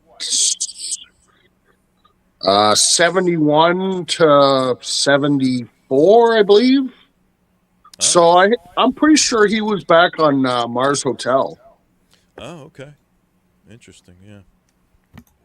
I'll tell you a good Bob Weir story. Actually, this is pretty funny. We were at Turning Stone Casino in Verona, New York. And we were going in, and I'm noticing all these guys with coolers and shit like that. And I didn't think anything of it. And so we sat down, found our seats and whatever. It was all general admission, so you just found a table or a spot. And so the waitress walks by, and I order a drink, and she's like, "Oh, I'm sorry, we don't serve alcohol here, but you can bring your own in." I'm like, "What?" So I ask her, "What time is it?" She's like, "Oh, it's like 7:45. And so I turned to my wife at the time. I'm like, "All right, I'll see you in 15 minutes. I go back out to the car, grab another 3 beers that I had in the car, bought another 3 beers walking back through the parking lot. So I brought like a 6-pack in. And then the guy beside me dosed me at that show. And my wife was so pissed off, man. So after the show, and it was like low-grade acid. It wasn't like I wasn't fucking zoodled. But so she ripped into me. "You ruined our night," and all kinds of crap for like half an hour. And I'm trying to talk her down, saying, "I'm not that high, hon. Like everything's fine. I didn't wreck our night," and blah, blah, blah. So we ended up going back into the casino, and we had a good night. But she was not impressed that I was dosed at the show. But it all worked out fine. It was a good Rat Dog show. It was fun, man. Yeah, I heard they did put on really good shows. I like that they always kept busy. All the different members of the band always had something on the side to do, and everybody seemed, at least on the surface, to be cool with the idea that they did. Yeah, exactly. I think the only thing is Phil never really gelled with them after Jerry died. There was some sort of a rift between them or something or another. You know what I mean? Yeah. But they did get back together for a couple shows. Like I followed Phil in 2002 for a week, so I caught like 3 shows. And one of those shows in Portsmouth, Virginia, opening was Rat Dog and Bill Crutchman's band Trichomes at the time. And so Bobby, Phil, and Billy played all together the whole show. So it was kind of neat seeing them all back together again in that form. And that was like 2002. What a stoner name, Trichomes. Yeah, I know, right? They didn't last long. I think they were only out for like a year or two with Billy Kay. What was your favorite Dead side member side project, Charlie? Oh, Phil and Friends easily. I probably saw the most Phil Lesh shows after Jerry died. Because it was Phil still had the heart. It played it quick and spacey, and the way that the songs should have been played. Not so definitely Phil and Friends, especially with the Q. When in between 2001 and I think 2003, it was Warren Haynes and Jimmy Herring on guitar. Was just a fucking incredible lineup. I loved what Phil was doing right up at the end. He was doing that YouTube channel thing. I forget what the name of it was, but he was playing with his son and some other people in his band. Terrapin Crossroads, maybe?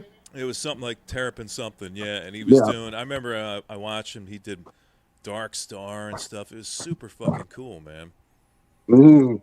And you could tell he was a little beat up, but it's funny about that kind of stuff. You're never in that exact moment where you go, man, it's, I guess sometimes, occasionally you go, man, this dude's in bad shape, but you never, maybe sometimes you do. You think maybe this dude's going to be dead soon or that kind of stuff. But it's such a bummer that it's happening in such quick succession, with the band.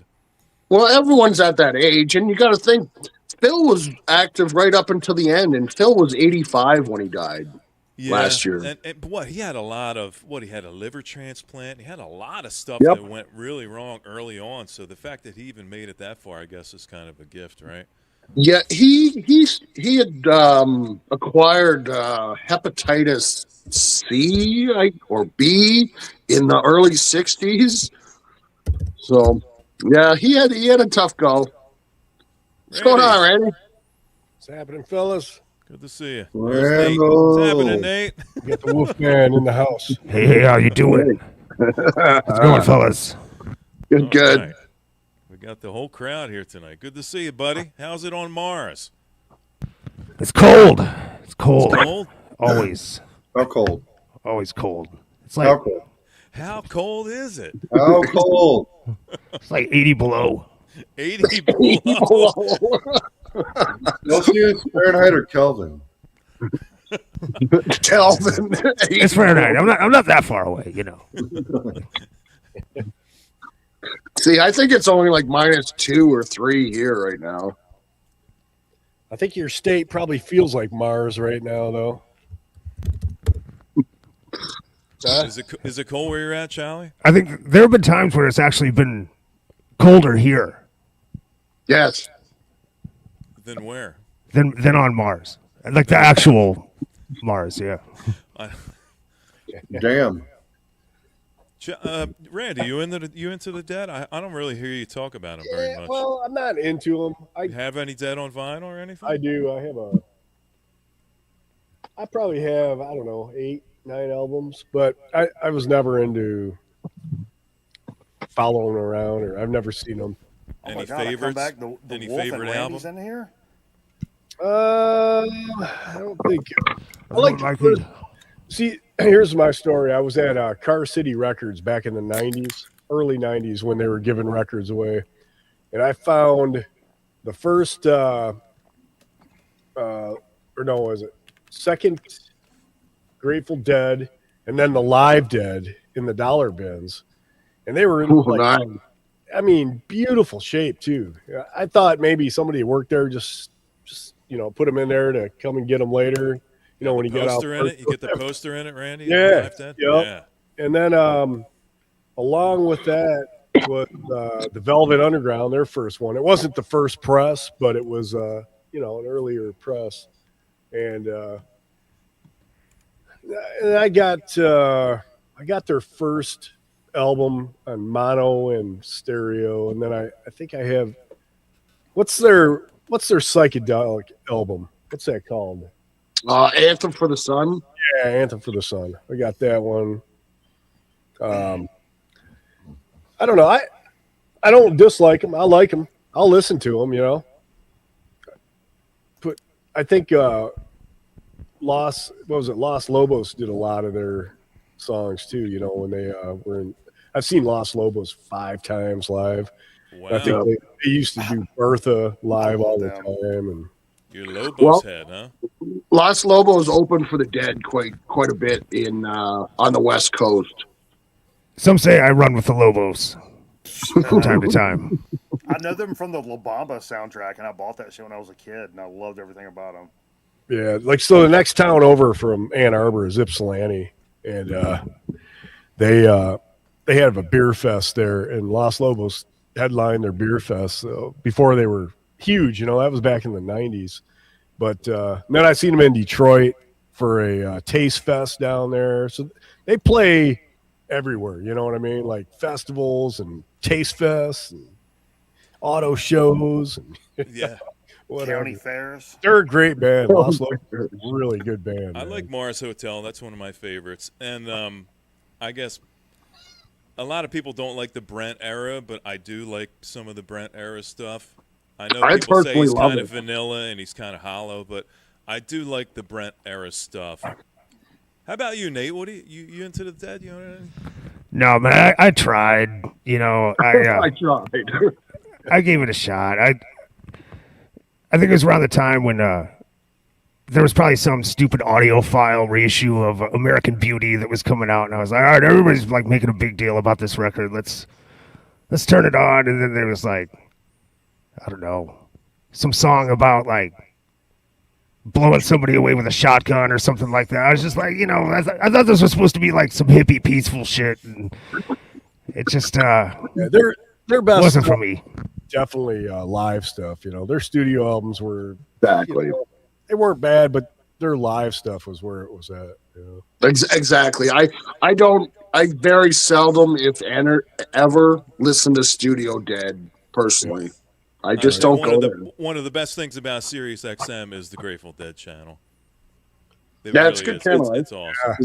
Sirius XM is still a thing.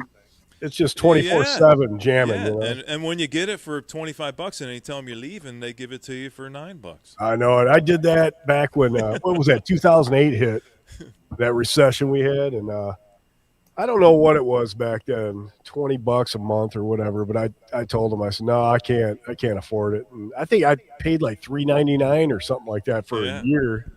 Now, Eric, I'm going to assume you don't like them. I'm ambivalent about the Dead. It's just honestly, unless it's like truly offensive, like it's just too much energy to actively dislike music. When there's so much music that I do like, that it doesn't even, it doesn't matter. It doesn't register.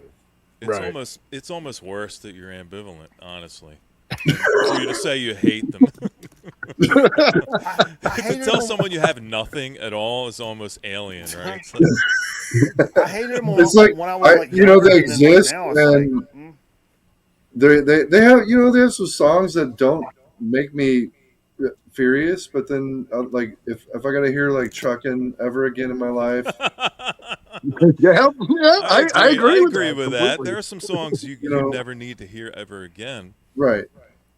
Yeah, Steel or with the Sugar Magnolia, like I never need to hear that. I agree. That's another one that can go away. I totally agree with It's a you beer on that. break for me. But then, like, Mikey? I've got buddies. any I got stuff, buddies Mikey? that are really into like the bootleg Dead and the live Dead recordings, and they're like, "Oh, you gotta check it out." I'm like, "Okay, this isn't as bad. It's better than They have this." to be the most bootlegged band ever. I agree, right? Who do you dude, think the second, before we go to Mikey, Charlie, who do you think the second most bootlegged live recording band would be? Would you say Fish? Yeah, probably Fish. Fish or Panic. I was going to say Panic, maybe. God. Mikey, No, Fish or you own any Panic, Dead? really. You like the Dead? Because I don't hear you talk about them much either. I've got, I think on vinyl, I have two. I've got Working Man's Dead. I've got American Beauty. And growing up and for like a long, long time, that's one of those bands that I fucking hated forever. And I think it was mostly because of the fans that I knew, like growing up as like a Tell us how teenager. you really feel. No, like, cause I was into like metal and shit like that, and punk and stuff like that. And these guys were coming up and be like, "Hey, bro, USA," and like that whole like scene. I was like, "You guys are fucking." Want to buy pussies. some tie-dye t-shirts? You guys are pussies, and I hate everything about this. I like So shoes. For like 10, 15 years, I was like, I hate everything about this. But then when I, like started like really listening to it, I was like, aside from the fans and like the vibe, the music, I really, really like, and found myself really getting into like the Dead's music, but I don't like seek it out like it's my favorite band, and I don't feel like I need to like pad my collection with Dead or anything. But I did, when I ran into a couple of like clean copies of Working Man's Dead, American Beauty, and they were like a super low price all day long. And then, most importantly, I thought they were still over here in a bag, But at one point, I've played these on the show, and Charlie was in the chat. He may not remember this. But it was like, Depends on what era Charlie you're talking I got $10. He won't. Respectfully, because this was like fucking 3 in the morning. It was 3 in the morning on like record night. Respectfully. And I never everything's set up over here to play fucking LPs, cassettes, CDs. But Friday night, I mean, it's fucking vinyl, right? But it was like late in the night, and Charlie was in the chat, and I was like, dude, I went to Goodwill, and they had all these fucking dead bootlegs on CD. Wow. And a whole bunch, dude. And they were like $1 a piece. That's but one of the one was called, it's a Pigpen record called Wood something. And you can find one like Reddit thread about this, but it is so fucking rare. It's so rare. But in addition to that, there was all these other bootlegs and stuff, and I started popping them on. I'm like, these are great, man. I'm enjoying the absolute shit out of this. As much as I want to be like, oh yeah, they're in the collection now. I need to sell them to somebody that like would appreciate them more than me, because I love them. I'd buy that Pigpen because I do remember that evening, and I had never heard that Pigpen show that we listened to that night. It was so nice. It was really good. Yeah, it was very good. Charlie, would you consider yourself a gypsy? A gypsy? No, I have a home. I pay rent. Like, I don't live on the street, man. No, I mean just like a gypsy following the dead. Oh, in that sense, no. I never quit my job and followed them. Like when I take my vacation, I'd follow somebody for a week. That kind of deal. Like I was never on the road for that long. You know what I mean? Pardon me? You have a covered wagon? No, That's his porch, I fucking do. Dude, you just said that, and immediately I'm thinking, like, if I'm filming a Western and we're moving across the fucking prairie, right? And we stop for the night, we're camping. Charlie's the fucking cook. And he makes the fucking best beans. He makes the best beans you've ever eaten in your fucking life. Yeah, and then I think of the Blazing Saddle scene where they're all farting by the fire. Sorry, very stoned aside. Charlie, out of Grateful Dead, who do you think had the most technical acumen as a musician? Now, I feel like I know who you're going to say, but who do you feel definitely Jerry. Definitely Jerry. Really? Oh, that's interesting. I would have went with Phil. I know Phil did a lot of pushing on the more complex things that complex time signatures and the Pride of Cucamonga and songs like that were a little more off the wall and a little more complex. And Unbroken to Chain. push the band a little harder to make that stuff happen. I guess that's true in the sense because Phil was the only one who actually went to school for music. He went to Berkeley and studied like jazz and was a trumpet player in like the 50s. So there's a lot of studio banter between the band where you hear them kind of getting into it and Phil explaining to people what it is that he needs, and some of them maybe being a little bit apprehensive to the idea. And I think maybe it had to do with the fact that it was so complex. Maybe they just wanted to kind of riff along, and Phil's going, look, I've got an idea, and I want it to be like this. And you're not giving it to me, Jerry. And Jerry fucking hated it when he did that shit, man. That's when you'd hear them go back and forth, and it was really interesting. I think Phil is the most talented and studied musician in that, but I don't think that makes him, and he's the most technical player, but I don't think that makes him the best player. I think that's what makes Jerry Garcia the best player in the band is much like B.B. King. He knew which notes not to fucking play. That's a very good point. And let it rest. Good point. That's what makes Jerry sound like Jerry. And he had a tree for a guitar. Yeah. He did. And he could come play your shit in your living room on a combo amp, and it would still sound like Jerry Garcia because he does that thing. He does that thing, just like B.B. King. He could pick up your guitar in the living room. It's going to sound like B.B. King because he does that thing. It's interesting how that happens, isn't it, Mikey? That I watched recently an interview. Nico McBrain and someone else has this podcast on YouTube now, and they had Alex Van Halen on there, and he talked about, to your point, where he says, I remember somebody countless times somebody would pick up Eddie's guitar and play it, and it would just sound like whoever was playing their guitar. It wouldn't sound like Eddie Van Halen. When Eddie picked up that guitar, and almost any guitar he picked up, it sounded like Eddie Van Halen because he's the one with the touch. Yeah. And I think that's really interesting that someone can be so distinct to where it doesn't matter what they play, but when they play it, it sounds just like them. Billy Gibbons said the tone is in the hands. Yep. It's not in your amp, your guitar, your strings, or nothing. It's how you finger a fucking guitar. Finger. It's true. You ever watch those gearheads on YouTube? All those channels? Oh, sure. All of them are worried about the gear all the time. They never play the guitar anymore, and they're trying to get that tone, Yeah. Yeah, you're absolutely right, Randy. And they're pushing for the tech side of it with pedals and strings and pickups, and they're missing the big picture is it's about the person that's playing it. Yeah. I think you can get close with tech and pedals and strings and amps and that kind of thing, but if you don't have the touch that like Kurt Cobain has, a lot of people like to try to emulate his sound. And I think it's the same for a lot of other players too, where it doesn't matter what kind of kit Alex gets behind. When he plays that kit, he's got that action that makes that kit sound like he's playing it.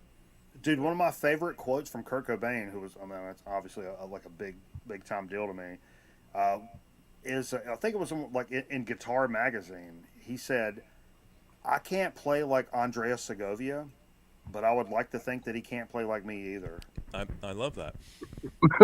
that just nails it all. Perfect. That's that sounds exactly like a Liberace line, actually.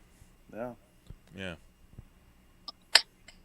It's the hands, man. It's all in the hands, right? It's all in the wrist. It's all in the wrist. I find myself as I'm getting older too. I tend to be listening to more JGB than Grateful Dead themselves. I love that. What was it? What's the name of the drummer that played for Elvis? Help me out. Ron Tutt. Ronnie Tutt played for fucking Jerry Garcia's band, dude. One of the greatest fucking drummers of all time. Played for Jerry Garcia. I love that. Yep. Charlie, you ever listen to Big Steve? You got XM? You listen to Big Steve's show? Yeah, sometimes I watch it on YouTube. I don't have Sirius anymore. But what his next show is going to be like. The next one's going to be pretty heavy. Yeah, for sure. Yeah, what a bummer. I haven't heard Sirius in probably 2 years, I think, when I canceled it. I listened to it. They've added all kinds. I will say that they've added tons of new channels, and they do have a lot of new stuff. But they don't have as much in my truck as they have on the app. The app, I've got like hundreds of channels, but the truck, I've got maybe 100, something like that. Yeah, and you got to go way up there for the weird shit, Yeah, I fucking hate satellite radio. I hate it so much. Yeah. Finn loved it. Jay loves it. Like everybody around me loves satellite radio. And I was like, "No, man, have you ever heard it?" I'm like, it's like everything about that, and especially when it comes there's like a DJ break, and it's some like, "I'm a cool rocker chick with big boobs wearing leather. We're over here fucking cutting it up and rocking." Nah, Mikey, you got to go for the deep cuts channels where there's no DJ in between. And some of the channels, but I don't know. Yeah, like the way I like to find music. I'm either listening to something I really want to listen to, like I want to hear the Rocky IV soundtrack right now. I'm either like in that mind frame, like boom. You want to hear the Miami Vice soundtrack? That's what you want to hear. Yeah, but that should just be hardwired into the vehicle. Exactly. like when you buy your toaster, Nate wants that to play through your toaster. Mostly just the Glenn Fry solo shit. Oh my god! That city song he played was. To the city. Yeah. Can't beat the sax. Smuggler's Blues. Oh yeah. I think we killed the Yeah, chat that with the doesn't say Grateful Dead 80s. talk.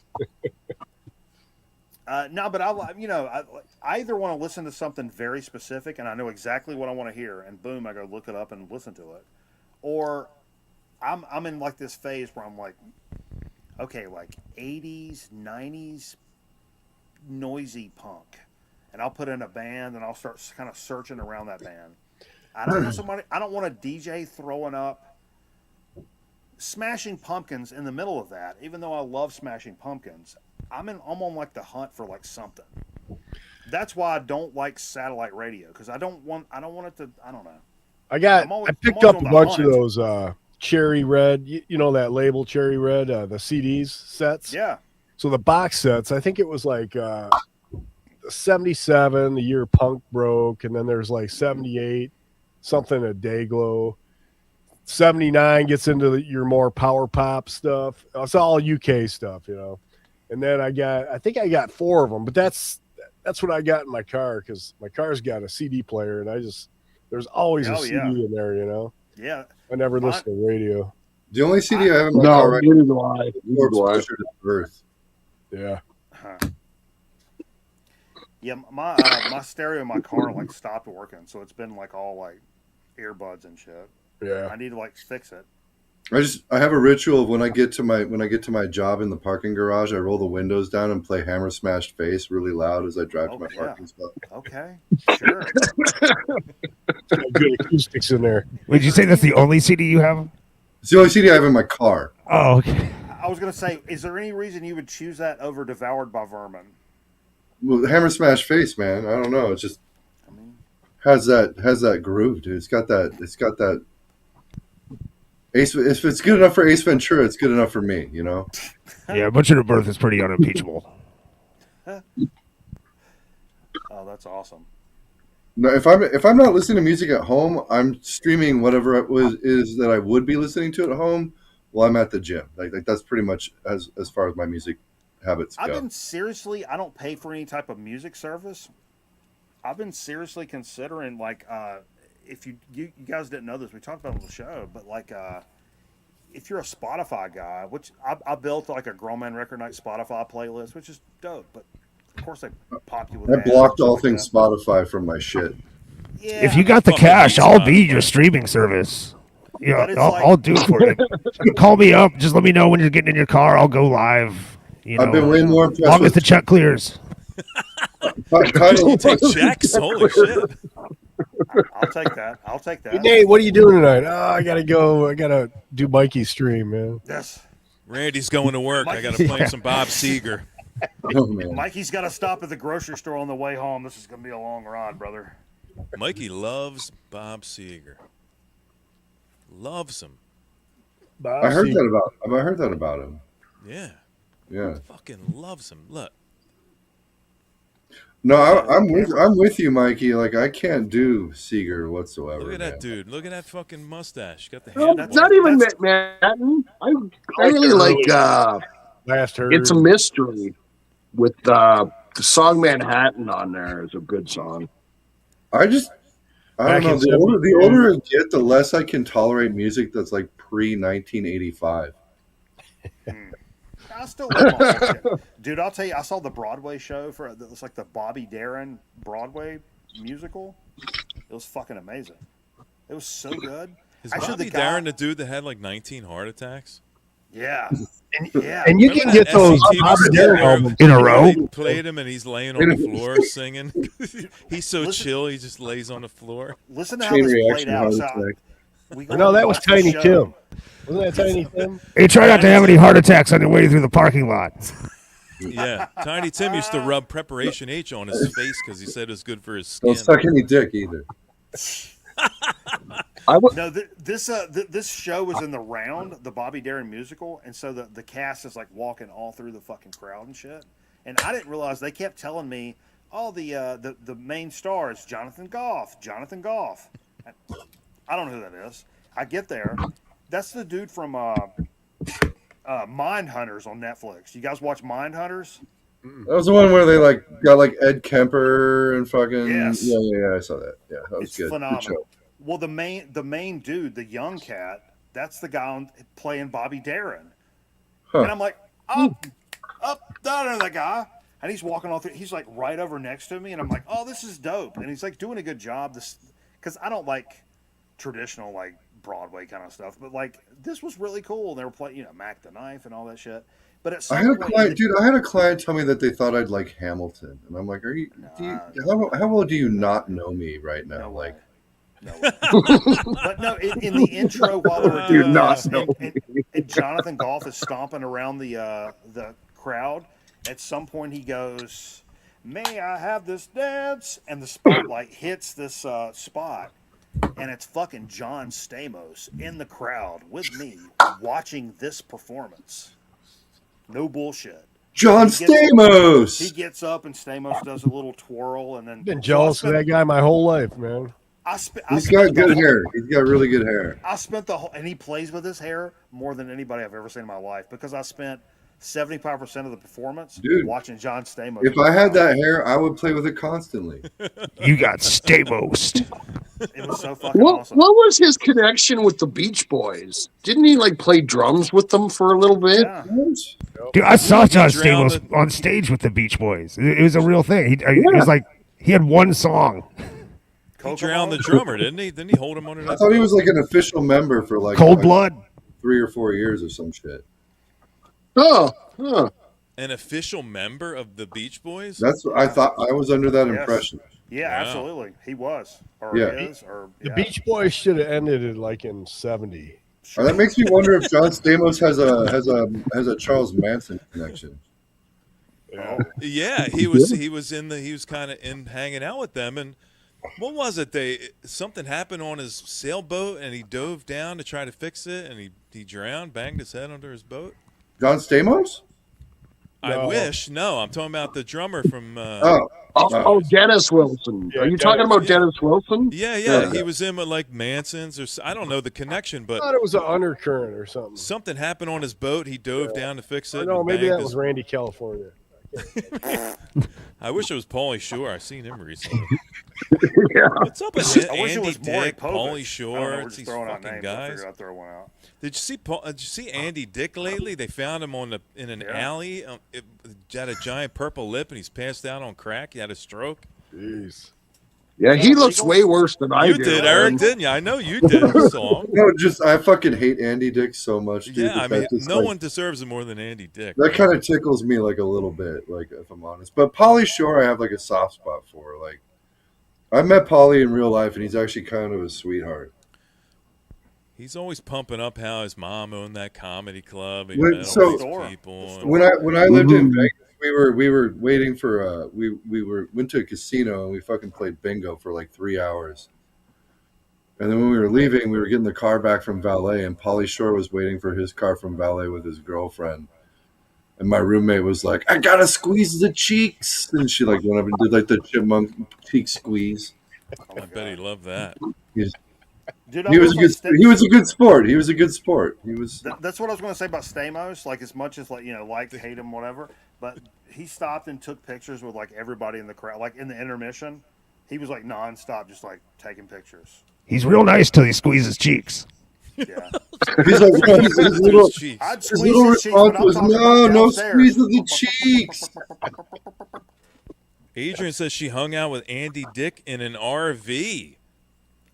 That's scary. Right? I wouldn't go in that way with Andy Dick. I would be afraid. Don't ever say that again. You need to retract that, Adrian. Adrian, we don't need to hear about your boyfriend's nickname. I told this story last night. Jay made me talk about Triumph, the band. Apparently, they're getting back together or touring or something like that. He made you talk about them. Yeah, I heard that. Man. I feel Rick the same Evans way about Triumph. And I told this story about this girl that I hung out with, and I got familiar with. I mean, we're all grown ups here, right? She was much older than me. I was 25, fresh out of college, doing a freelance thing for RJ Reynolds. I called her Mrs. Robinson. Anyway, she's 60. She started telling me stories about how she was a Triumph. What do you call it? A groupie? Groupie. And I was like, trophy. She was a trophy. oh, because she was like, oh, you're in a band. It's like, oh my god. Did she let You know, I Triumph on the love. train on her? It's like I love music, and I love At the end of the story, you find out bands. it's Triumph, the insult comic dog. Triumph train? Poop on that. Yeah, but like this was like kind of after the fact or whatever. We're hanging out, drinking at like some thing, and she's talking about how much. It was like, yeah, you're in a band, da da da. She's like, I was a big Triumph. I was like, oh yeah, Triumph. I know Triumph, even though I'm not a huge fan or whatever. They're all right, but like, she's talking all this shit about them. I was like, yeah, that's awesome. You're super into music and shows and stuff. That's cool. And then she's like, yeah, me and my friends, like we were like groupies, I guess you call them, like ha ha ha tee hee hee. I'm like, and then she's like, yeah, we, like my friend would like go up and like she would like blow the security guard, and then we get like backstage tickets, tee hee hee ha ha. And I'm like, let's hold the phone a second. Pause.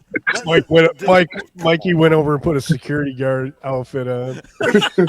No, we'd already gotten pretty familiar with one another at this point, and I was like, she's older than me, but man, she's cool as fuck. I like hanging out with this chick, and she's like laying this shit on me, like, oh yeah, we like blew and fucked all of Triumph and they would travel around for all the shows, and they were like legit groupies, and I'm like, oh no. Oh no. Oh no. I don't know, man. Danger. Yeah, I don't. So you did or didn't bring her home to mom? No. This was on a trip. I was away from home. She lives in Missouri, right across the border from Illinois. St. Charles or something like that. Southern Illinois. But yeah, she sent me a bunch of pictures and a videotape that she took, Paul, from. Was it of the trash guy or the security guy? Her and Triumph. No, it's when we were on the trip. She wrote me a nice letter, and it's funny because she tells me to She stop. wrote you a nice letter. She did, and told me to stop using the drugs that I was using. Uh-oh. I got to be honest. I'm still not over this comment. Can we go back to this for a minute? I'm going to take a picture of that. She had to go halfway across the ocean to get away from this experience. Aaron, please keep that up there. Adrian, what did you do? You should have never said that. I'm going to take a picture of that. I'm going to make that my Christmas card. Yeah. I'll never look at Adrian the same way now. I mean, I kind of just got herself in trouble. I kind of will, boy. Randy. I'll be honest with you. What was his goo poo like? Mikey's like, it's a little easier to look at mean, now. Come on. I'll be all right. Eric, have you ever hung guys out probably with have Andy this Dick and a record. stagecoach, buddy? I don't know what a stagecoach is, but You no. don't know? That's how they delivered the mail. Wait, what? That's how they delivered mail in a stagecoach. Oh, you mean like back in the day? Yeah. Yeah. I'm not that old, man. All right. What are you saying about Adrian? She said she was in a stagecoach with him. Well, I just assumed that's like a hotel or some shit, dude. Like The I don't know. stagecoach hotel? Yeah, like stagecoach inn. Or maybe it's like a fucking trucker gas station, like a trucker stop. Whoa. I don't Eric's know. making You hang out with friends somebody here, in an boy. RV at somewhere called a stagecoach. I just picture like, the scene where Jennifer Jason Leigh gets killed in the movie The Hitcher. Yes. What do they Is call that it? the one where they tied them to the two trucks and they? Yeah. I just imagine a place like that. That's what I imagine. You do? Okay. What do they call lizard? Lizard something? Lot lizard? Lot lizard. Yeah. Kind of like the Mars Hotel, really. No, it's too cold there. What is a country music festival? Oh, man, that sounds Everyone cool. has the same excuse on Mars, Nate. It's cold. What? It's cold. I mean, it's 80 below here. What do you expect it to look like? All right, I'm officially going to try. I just picked these up. Hang on, What you got? We got onions. I mean, I got onions, but are we talking? Whoa, you got his readers on. He's getting serious now, boy. I'm getting serious. This is I've never had this beer before. Utica Club Pilsner Lager beer, and at the top it's got a little ribbon that says the first beer sold after Prohibition. Is it from That's New pretty York? cool. New York, right? I thought it was California. Utica, New York. I mean, Oh, I Utica thought it is said New York. uterus. Show the can, Mikey. Show the can. Okay, sorry. Uterus Club. It's got to be New York. That's what I would think. Yeah. Yeah, Utica, New York is actually where that famous Barton Hall show was from. 5877. 5877. Spoken like Charlie a true knows deadhead, all man. the numbers, man. How'd you get your hands on that if you're not a member? Right? Yeah, I was listening to this last night. You guys probably have this album, eh? How much do the dues cost? Yeah, Bush. I got that one. No. What do you got, Eric? It's a pretty good album, man. You couldn't show two different records if you tried. What's this? Oh, that's good. I have that one. What is it? Infest. Tell us about Y'all it. would hate. Y'all would fucking hate it. Why are Mikey you showing might it then? You want us to hate you? I'm not showing a violent record. Look at this cup, by the way. Dead. I just want to tell you. Look how dope this is. The kid got me this. Is that Tiki? It's a gold nice. skull. What is it, Eric? You don't just show that and then put it away, trying to start It's a bunch power, of it's trouble. power violence, man. What is it? Power violence. Infest, you say? Yeah. Power ballots? I'm gonna look it up. Power violence. Oh, Power violence. Oh, yeah. Wow, Yeah, yeah. that sounds kind of interesting. I didn't know that was a thing. It's power ballads. This Is is it- definitely more power ballad than power violence for sure. Is it, is it music? Like, is it really I mean, musicians I playing? think it's music, but some people might not. You know, like it's just. Angry? I only ask because I know some of the stuff you listen to. So I know I you mean- understand when I say, is it music? Randy, at this point, I don't listen to music that's not angry in some fashion. Dude, that's what I was just saying. I said this last night. Some of my favorite friends and people in the entire world, guys I played music with for years and years and years, they're in a local band that were playing last night, the first time, the headline in one of like the bigger joints. And I'll just throw this out there. It's kind of Sublime-ish. I was a big-time Sublime guy back in the day. And they're so good, like musicianship. I know everybody that plays in this band. They're like super tight. I was like, I don't like super positive, like hippie shit anymore. I just can't. I can't wrap my brain is not in that place. Even though the music, Yeah, I get it. really winding psychedelic stuff doesn't count because some of that can be kind of pensive. You know what I mean? Like where you start thinking about some stuff. That's not always happy. Come laughy, daffy. on, brother, now let's spin. Yeah, I can't do that. But Everybody. like Sublime and reggae and like stuff that like I love, and we're sitting out on the porch, we're smoking a joint. It's like life is fucking good. Where everybody's, I don't like that anymore. I like stuff that's like anymore. I just I I had to explain to someone this week that music that sounds like it was made by people who were smiling at each other when they made it is going to be a hard sell for me. Yeah. that's a fair That's the statement. perfect way to put it, man. Unless it's ironic. If I'm listening to it ironically, it's one thing. But like, Yeah. I can't even like tolerate ironically listening to music at this point in my life. Really. You like the Carpenters, though, right? me? Yeah. Yeah. Doesn't. Oh no, Mikey. Okay. No, I like- all I you like guys. Carpenters. No, I don't care. for the- Superstar is one of my favorite songs Oh, of all Eric, time. I got to send you Carpenter's greatest hits, man. I mean, Oh, I'm man. good, Randy. Who doesn't already Just have save it? yourself the postage. It's fine. Eric's You ever- going to trade in Hammer Smash Okay. Face to some Carpenters. Okay. Trying to like Although, split the gap. I Have you picked ever up. heard the Sonic Youth cover of Superstar? Yes, Beautiful. I picked this up just because, like, hang on. Eric, are you still living in that hobbit hole? Yes, sir. You still subterranean? Did you ever dig Yeah. that Basement cavern apartment. from your apartment like- to your parking garage? Wait, what? Remember, you're going to dig a hole from your closet up through the ground to where you park, so it's an easier. I want to commute? help. That sounds. Oh no. Yeah, I mean, I'm still in the same apartment, but I never got around to digging the hole. All right. So like all of like 2025, I got really into like really dark apocalyptic folk, like neo folk shit, and I decided to take a chance and I picked this up and like Oh I'm yes, honestly sir. shocked like by how much I like this record. Yeah, I got rid of that one. I like it a lot, man. Like What is something it? about it. Like Oh, is I that think Mark Almond? Lighter. no, it's Nick Drake. Like I think it's because Oh, I can hear the drugs in the music, and I think that's what appeals yes. to me That's about it. definitely a drug album for sure. I Yeah, do like that yeah. record. I thought that was the Boris copy of that cover when you held that up. Yeah, I Well, just made a parody of that cover today. that's Really? a great Boris record too. But you know, It Randy, is, are it you is. making I like yourself both go of them. black and white on purpose? You know, it's weird. I got a new computer, and it's weird. If I put my hand up here, it comes back in color, and then it goes to like black and white. Got this Kinda super like- dramatic, like Well, I looked it up. I think film it's white. noir vibe Yes. going, where we're supposed to change the way we feel That's about Randy. actually looks nice. I'm gonna be honest with you. It's the light above me. Just bad lighting in here. I've Hey, and always had bad lighting.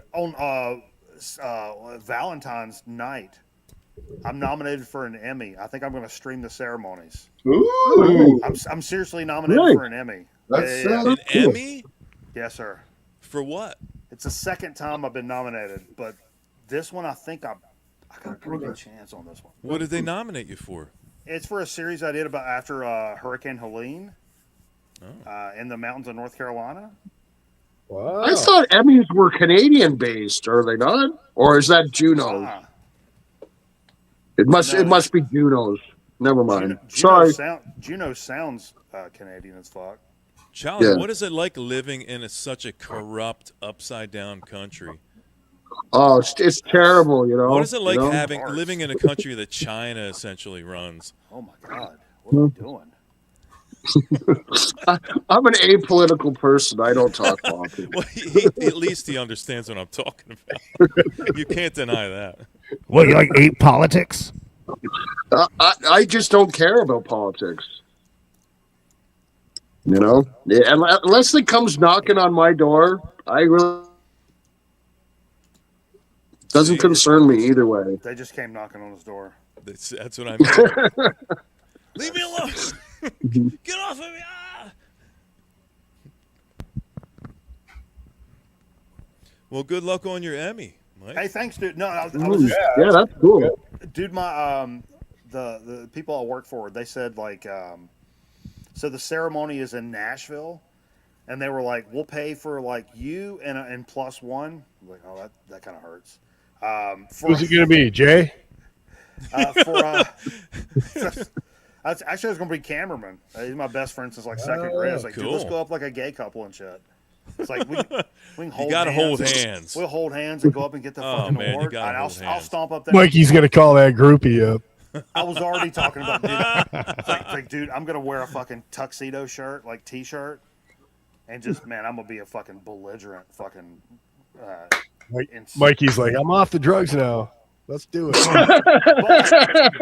but as the company was saying, we'll pay for the dinner, which was like $150, $160 a piece.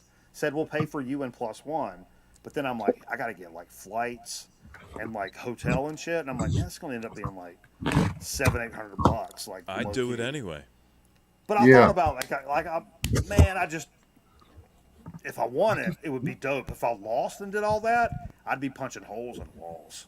It's no Nothing different wrong with than, that. It's no different than the Walk of Fame, Mikey. Yeah, I know. They're not handing those out. You got to buy those stars.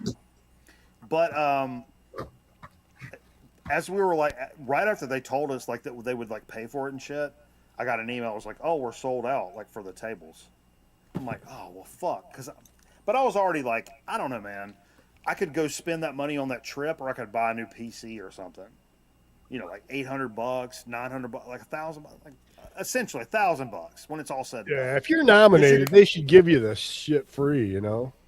Yeah, you would think so, brother. You gotta could buy your like own- 10 you bottles gotta of buy that your own THC trophy, dude. juice. You really have to buy your own trophy. Miss No You says bullshit. rent a van and just sleep in the van out front. Yeah, So, definitely do that. Plus, it's Nashville, and I've never done Nashville, so I was going to yell at cameraman and be like, "Yo, let's go do like a weekend, and we'll go do like as much like Nashville shit as we can." But apparently, they're sold out. But they said if you can't make it, here's a live streaming link, and I'm like, Then we're gonna Can watch you- it on. We're gonna watch it on the fucking channel and see if we Oh, can win live. I thought maybe they would give you your award via satellite. No, but we can watch it to see if I win live, which is gonna But be. if cool. you win, well, then they patch you through and say, look, he's just so busy making killer pieces, he can't be with us tonight. No, it's me and one other individual. So she would go up and probably accept for me if she goes. If she may not go either, but Kimba says rent Andy's stagecoach. Adrian was on that stagecoach already. who's got a stagecoach? Adrian can give you a good deal. Andy Dick apparently has a stagecoach. That's Pull up in the stagecoach, blasting hammer smash face. Adrian clarified. Stagecoach is apparently a country You got your music bottle of festival. THC. Here, motherfuckers. Look, man. Look, we can do this one of two ways, man. One of these comes out of here with you limping, and one of them doesn't. Now, look.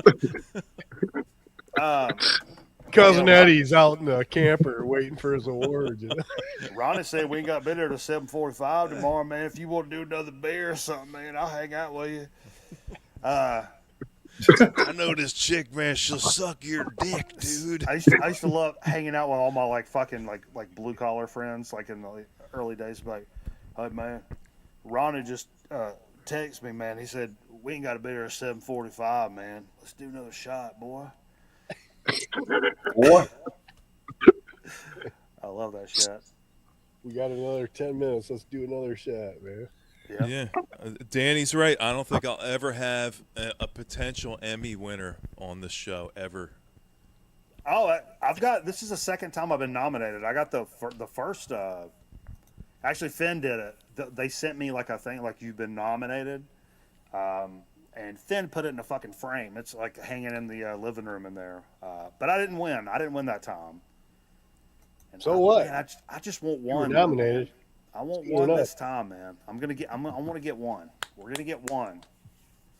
And man, Charlie, I gotta say on a different note, Charlie, you are as coherent as I've never thought you could ever possibly be. I love it. I'm And it's stone cold actually- sober. It's frightening in a way Stone that you cold are sober, actually Charlie? contributing to a I'm normal stone cold sober conversation. tonight.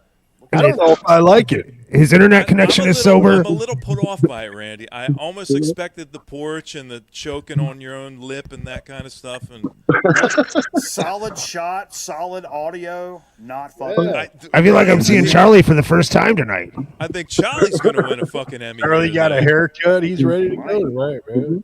You know, mind you, though, in my drunken defense, I did pull an all-nighter last night.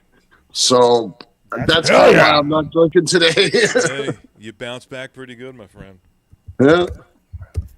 No, actually, I got a new job that I fucking love. I've just been in a really good headspace lately.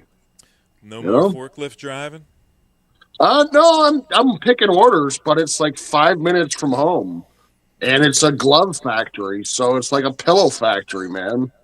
So it's I just walk all day, or you drive like a motorized golf cart and brings you up 30 feet. And You know what they say? No glove, no love.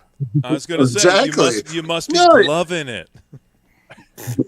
Well, the I'm people are all glad it- really friendly, and it's a good environment, man. Like I pushed steel for like 3 years, and every day you thought your life was fucking hanging on a limb, man. Yeah, that's hard, man. Yeah. That's hard work. And you guys, okay, you got 6 up here. Somebody's got to know who's a comedian. One of the stand-ups, he says, he was picking on the guy because he had that members only jacket on. And he said to the guy, he goes, "What are you, the last member?" Yeah, I remember that joke. Who the hell was that? I don't know who told it, though. Hedberg? Mitch Hedberg? I don't Somebody know. asked me if I wanted a frozen banana. I think it was Mitch Hedberg. Mitch Hedberg. Finish it, Mikey. Somebody asked you if you want a frozen banana. And I said no. But then I thought I may want a regular banana later, so I said yes. Cheeky. No, so I He saw was way a bum, ahead of his time, man. so I saw a bum eating grapes, and I said, "Hey, man, you gotta wait." I thought you were going to say, "Give me them grapes, man." You still doing your thing, Eric? You still at the gym pumping iron, man? Yeah, You were like obsessive. I've been at the job now. What, like 2+ years, give or take. So, yeah, I mean, I got a full client list. I have no room for more people. Oh, you mean you're I mean, I'm training. you're I not train working people. for the phone company anymore? You're doing something different? No, dude. I train people at the gym. You're a trainer. Yeah, Look at you. yeah. Look at that, man. I'd hire you in Yes, a second. sir. Yep. But yeah, I'm still doing it. Changing. So recently, kind of started changing the way that I go to the gym, how I work out. But you know, trying to keep shit interesting. There you go. Is that Mitch altogether? Oh wait, I got something. This is the box set. Hold up. Oh shit. It's all of them. Mitch is great. Nice. Fucking awesome. I loved his tacky ass suits, man. So, no, dude, the glasses, the fucking Yellow shades. the lounge glasses. Oh man, so good. So Mitch Hedberg had a heroin problem, did he not? Yeah, A little he bit. certainly. I don't know if he would have said he didn't have a problem with heroin. He had it bad because he was like literally stage fright, you know. So he did a lot of alcohol and drugs to face it, and then what do you do You know, when that's your Randy, as he said, he used to do drugs. Yeah, He still does, but he used to too. But was he an intravenous user? Yeah, I think so. Yeah. Is he? Oh, because Jerry had a heroin problem too, but he never used needles. Like Jerry just snorted heroin. Looks like Bill I wants like your that. box set, Nate. I like that where he did his special and half-hour special, you know, the Hedberg. And he was Come at really me. fucked up during that one, man. Was But- that the one where he turned his back to the audience and sat backwards? Yeah, the whole yeah, it was like all orange stage, you know. That was his best show, though, man. Of course, the second half is when he really came to life. He couldn't get that crowd to go, though, man. He was like they were recording a special too, like one of his Comedy Central specials for that one too. That's a good one, Mikey. You can't really see this on the camera, but this is Doug Stanhope from across the street. He signed this when I went to go see him. I saw the Mitch Hedberg record. It was one of the best nights of my life. Like, saw him in a really, really, really small club, and then me and Finn went to this fucking diner, like after hours, and just like, you know, we're nice and toasted on some fucking some diner food at about like midnight 30. But yeah, Nice. this was actually recorded in Wilmington, I think, North Carolina. Yes, it's live from Cape Fear, but he did sign this, and afterwards he did this. He had to pause his show because I was laughing so hard. He did this joke about Gabby Gifford, and I was laughing so hard that he had to wait to continue the show. I was on the front row, and Sweet Tea was there too from the program, and I talked to him about it afterwards, and I was like, "Man, that Gabby Gifford bit killed so hard." He was like, "Yeah, with shit like that, you kind of have to like hit it while the iron's hot, and then like." Didn't he pass away? Didn't he die? No, Stanhope. Who's the comic that passed away? Louis Anderson. No, the Mitch Hedberg. Mitch Hedberg. Was that the one you just showed, Nate? Yes. Yeah, Yeah, Mitch.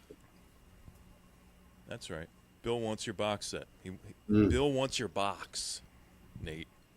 Desperately Wants to shred that box you got there. desperately wants that box. I'm desperately seeking Susan. He's just trying to get to my goop poo. What is that? What is that? Some new term kids are using? I'll tell you later. Is that like for all the gooners, Nate? Is that the gooning thing that's been going Goop? around? Is The that Meat from Burnt Canyon Peanuts Gooner Goop? segment? What? See, Nate knows. He just Goopoo. What are you getting into? George Carlin died like decades ago, though. George Carlin had me and my like wife were talking 14 about heart that. attacks before he died. We were Bill watching. Hicks. Chaplin died too. Who do you think? What's your favorite all-time comedian? Red I Fox. know there's some way before us that were really funny, like Pryor and Pryor and Red Dangerfield Fox. Red Red Fox is one Fox, of my yeah, favorites. that's another He good was one. fucking foul, dude. I kind of fucking I hate like lounge comedy, like fucking Bob Hope comedy. That shit fucking Yeah. Oh my god. Cheers, I Mike. don't know. I had to go with the Dice Man. That guy was hilarious for our time, I think does Jack Handy count? Andrew Dice Clay? No. Jack Handy? No. Not You know, funny. The guy I that really looked in like- the mirror. You guys remember? I really liked Stephen Wright. He was good. He It's was super great. dry. He had that super You dry guys remember humor. a dude named They Rich always- Voss? Who is it? Rich Voss. Hmm. He's an Oh. old school New York comedian. He was actually he reappeared on like one of those like NBC, The Last Comic Standing or whatever. But he did a set in the '90s with one of my favorite lines of all time. That being said, Doug Stanhope is my favorite comic of all time. 100%. I don't really have a favorite comedian, to be totally honest. But he said, Rich Voss said, yeah, so I'm sitting around in my apartment and I'm jerking off to the Soloflex infomercial.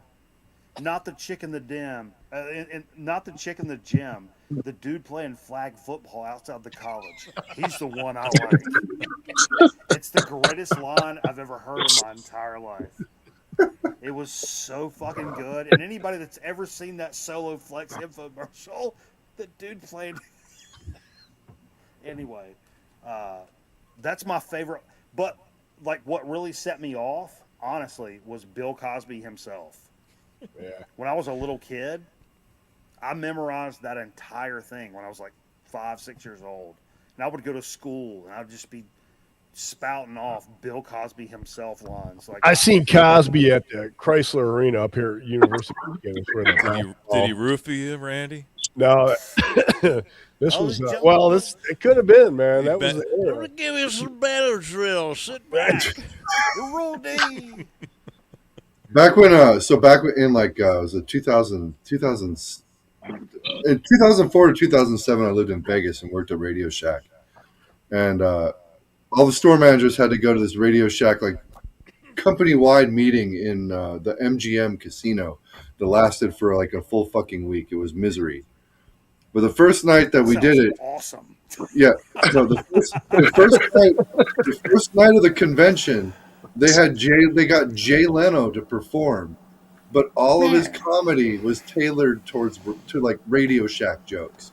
That's so amazing. Oh my god. Like it was Please like 90 tell me minutes. that's recorded somewhere. I don't know, but it was like 90 minutes of Jay Leno telling Radio Shack jokes. It was the worst. What are they with this? What are they even I doing? was like thinking about ways to like try and fall asleep. Like I'm like I could hit my head against the seat in front of me. Like See, I shit. never found him funny. I never Breaking- found Howie Mandel funny. it was it was so bad. Breaking news. I don't mean to be the one to break this to everybody, but John Belushi's no longer with us. Oh my god! What? On that note, I gotta Miss go. You just broke Oh the man, news. Yeah. who's gonna be? They always come in threes. Who's gonna be next? And rest in probably- peace, McDodge. Nate. Probably Can the other one go, Groucho. like, Groucho's really probably quickly? next. Dodge. His chin is still walking around. I think the only character that has a bigger chin than Jay Leno is Mac the Knight. Remember Mac the Knight? Mac tonight. Mac the Knight from McDonald's. Remember Oh yeah, Mac the the big Knight moon guy? head. Yeah, of course. Yeah. Oh my God, Mac Tonight was a play off of Mac the Knife. Yeah, a little bit. What's with the long You've been face? on Mars too long, buddy. It's so stupid.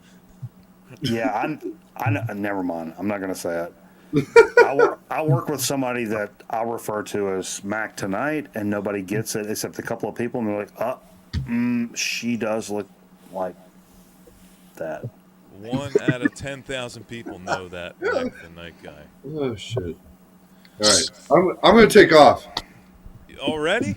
Yeah, man. You got to get back to digging that tunnel, don't you? Yeah, I guess. Shawshank. Eric is so indifferent he couldn't even respond to that. Or I'm at least gonna consider it. No, I'm gonna fucking play some records and shit. Like He's in the waiting room for some Triumph tickets. Eric. Eric, it's great seeing you, buddy. Yeah, it's good to see you all, man. Yeah, don't forget about us, okay? Come back, visit us again soon. I'll see you. I'll see you in 14 months. That's on you. I'm still uploading videos, man. I don't know about you. Anyway. I'll be over to troll your channel soon, okay? Oh, I can't wait. You'll know it's me. I'm excited. All right. Take care, Eric. All right. Take it easy, guys. You want me to kick you out, or are you going to leave on your own? No, I'll leave on my own. Okay. See you later, buddy. Late. Say goodbye to Eric, everybody. Yeah, what was up with your hiatus there, Aaron? Were you just busy working and shit, or what? Prison. I just got fucking sick of looking at you people, to be honest. No, he was in prison. Okay. CIA. I may have had something to do with something. Somebody. Yeah, I told him, I was like, dude, that's CIA. Dude, I've got this friend. Let me ask you guys this. This friend I grew up with in like middle school forward. Well, for a while. And we like always like camped out on the weekends. We built like fucking lean-tos and cleared off areas, and we made like trail maps and all this stuff. Super cool guy. I love this guy to death. Then he ended up moving away and went to a different high school, a town over or whatever. Still hung out fairly regularly. He got into fucking West Point, right? And was struggling. And we hung out at like Christmas and Thanksgiving and shit like that. But it looked like he wasn't going to make it. But for whatever reason, he made it through West Point. And so if you graduate at West Point, that means you're a lieutenant, I'm pretty sure, right? Yep. Yeah, so he was a lieutenant in the Army, and he went over to Iraq. He commanded like a battalion of Bradleys. He had like this big, long military career. He would periodically send us Christmas cards. He would stop by and visit me and cameraman. He was like, "Oh, I'm no longer with the military. Now I'm in Colorado and I'm doing this private sector thing. Blah blah blah blah blah." Literally off the face of the fucking earth. I'm pretty good at this. If you're an ex-girlfriend of mine, or if you're some kid I went to elementary school with, and I'm like, "Oh, this kid was funny," I will fucking find you. You know what I'm saying? I can find a motherfucker lickety split. I'm very, very, very good at that. This guy is wiped from the face of the fucking planet. West Point graduate, decorated officer in the Middle East, and now he's off the face of the fucking planet. 100% CIA. Thoughts? Yeah. That's quite possible. Like, we were good friends. So is Ryan cameraman, and we've not heard from him in 15 years. You can't look him up. He's not on the internet. There's somebody peeking in your window behind you there, Mikey. I'd say check the Pinelands in New Jersey. Gender neutral, non-binary. Yeah. Plenty of space out there. But that's my theory, man. That he's got to be CIA. Got to be a company man. Because, this is why I say this. I'll say the only other person that spells his name that I've been friends with is Chris from Dixieland Farm. Chris with a K. Christopher. I know his middle name. I know his last name. Ooh. Nationally search, you're going to get 30, 40 results. Doesn't appear on anything. You think Dixieland Farms CIA? That's possible. It's possible. Yeah. He dropped off the face of the earth too. He does a video every now and then. Yeah, it's usually at Disneyland. Witness protection is good, though. I mean, always opt for the actual federal witness protection program if they offer it to you. Oh yeah. Don't go with like the knockoff. No, the Timu? No way. The Timu witness protection? No way. We got Nate in here. He's a professional right there, man. He knows. Guy knows what's up. I said from early on, this guy may be a CIA, but I know. I think he is, I mean, I don't want to bring it up. I don't want to bring it up. I'm sorry. I mean, who goes this far consistently? I'll do it, but I'm only wearing the Wolfman mask. Man. I know it's in my contract, but I want a wolf mask. I'm not doing the clown thing. You know what's really fucked up is so I've run into. I glued it to my face in 03. It's fused to his skin. Sorry, Mikey. Go ahead. No, I've ran into Nate Mars here, obviously. The motherfucker.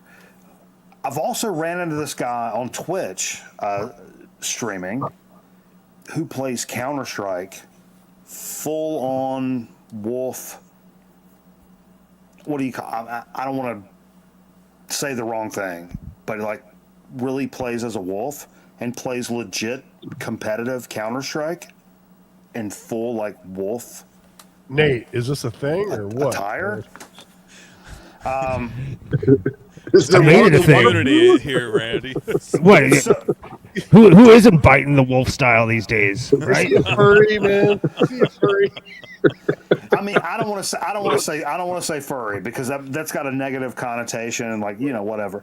But I've been friends with this guy on Twitch for a decade, and he's a good fucking Counter-Strike player, a good streamer. It's funny because he takes shots and drinks and vapes and shit through the fucking wolf shit. And then is fucking smoking motherfuckers on CS. So like, and he pops up in the chat a lot, like the record night people know who I'm talking Nate about. smiling. You see that wolf smile, man? It's somehow That's my brother, man. I don't know how, but it stretches. It's fused. I'm telling you. Yeah, it's so weird that I've ran into two wolves. I get on the internet, I start making videos about vinyl records, and I've ended up becoming really good friends with two wolves. We're gonna see Mikey this next world year is so up for an fucking Emmy weird. about his wolf movie. His acceptance speech is going to be, "I know two wolves." I know two wolves. I'd like to thank the wolf. Anybody else in the chat know two wolves? Come up on the stage. Let's talk about it real quick. It's all good. How about that colon on Mars? Huh? Right, people? I mean, yeah, that's Mikey's in Vegas taking bets, man. I fucking two wolves. You, Randy, I'm taking bets at High Point, baby. Oh, my life is so sad. I think Mikey should take Nate with him for his acceptance speech. Oh yeah, 100%. Oh, I told the chick. I know my way around a red carpet. I told the chick that I was supposed to go up there with. I was like, "Look, let's get some cheap vodka. We'll get up in the parking lot and we'll start some mess with the other contestants." Just psych them right out, eh? Easy peasy. Like it's a game show. Yo, Step. Come on.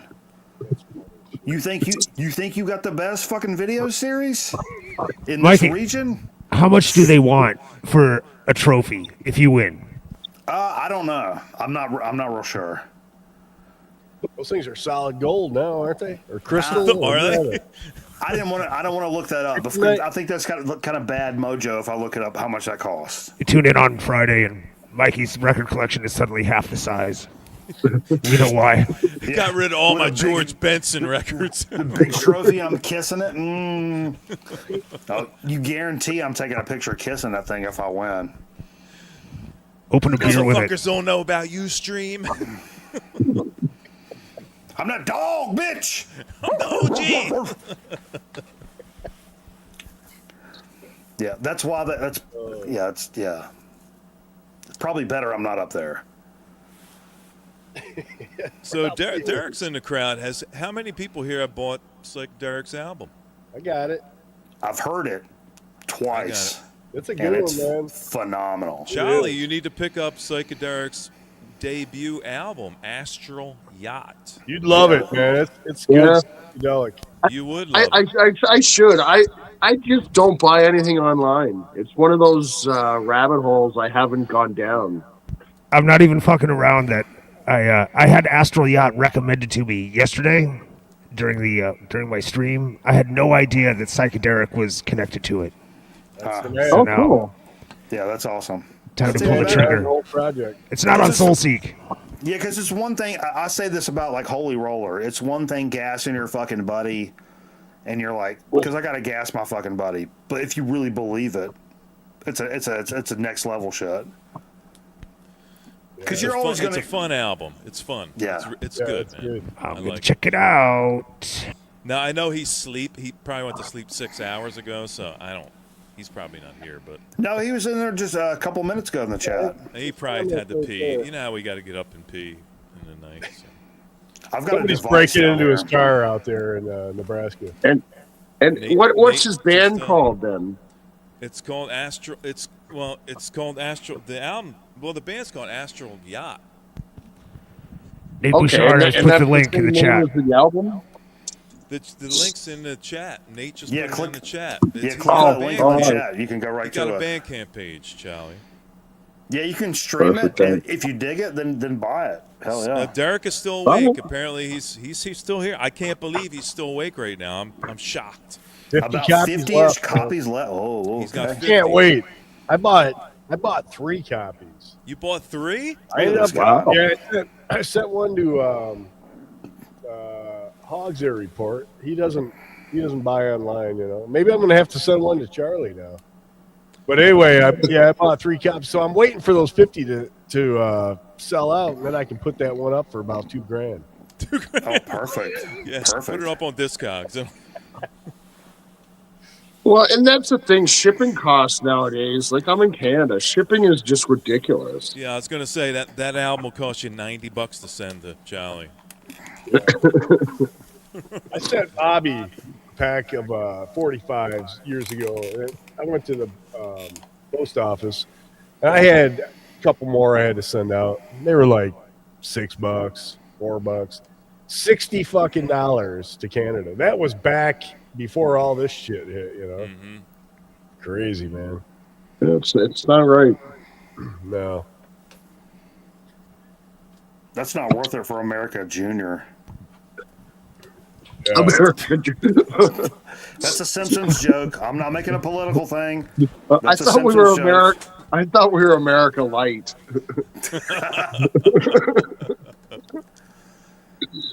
Yep. Canada and Greenland Mm. become the next 2 states. Greenland. I don't see that happening. No, I don't either. I see Greenland, but I don't see it as another U.S. state. But I do see us obtaining. I mean, there are only 6,000 people in fucking Greenland. So, I mean, it's Right. How hard can it be? it's like half of my block is 6,000 people. Yeah, but other European nations would help them before any of that crap went down. I think. Well, we want Greenland because then we can finish shutting you down, Canada, with your nonsense. Yeah. Oh yeah, it's our nonsense. Then we've got the whole alley, the whole train is ours, man. Control of the Northwest Passage is just a bonus. That's right. That's right. See, take someone from Mars to lay it out right. If you're under the impression that bullies always win, well, I don't know if we can be friends. I think he gave up on being friends a long time ago. I don't think he wants to be friends with anybody.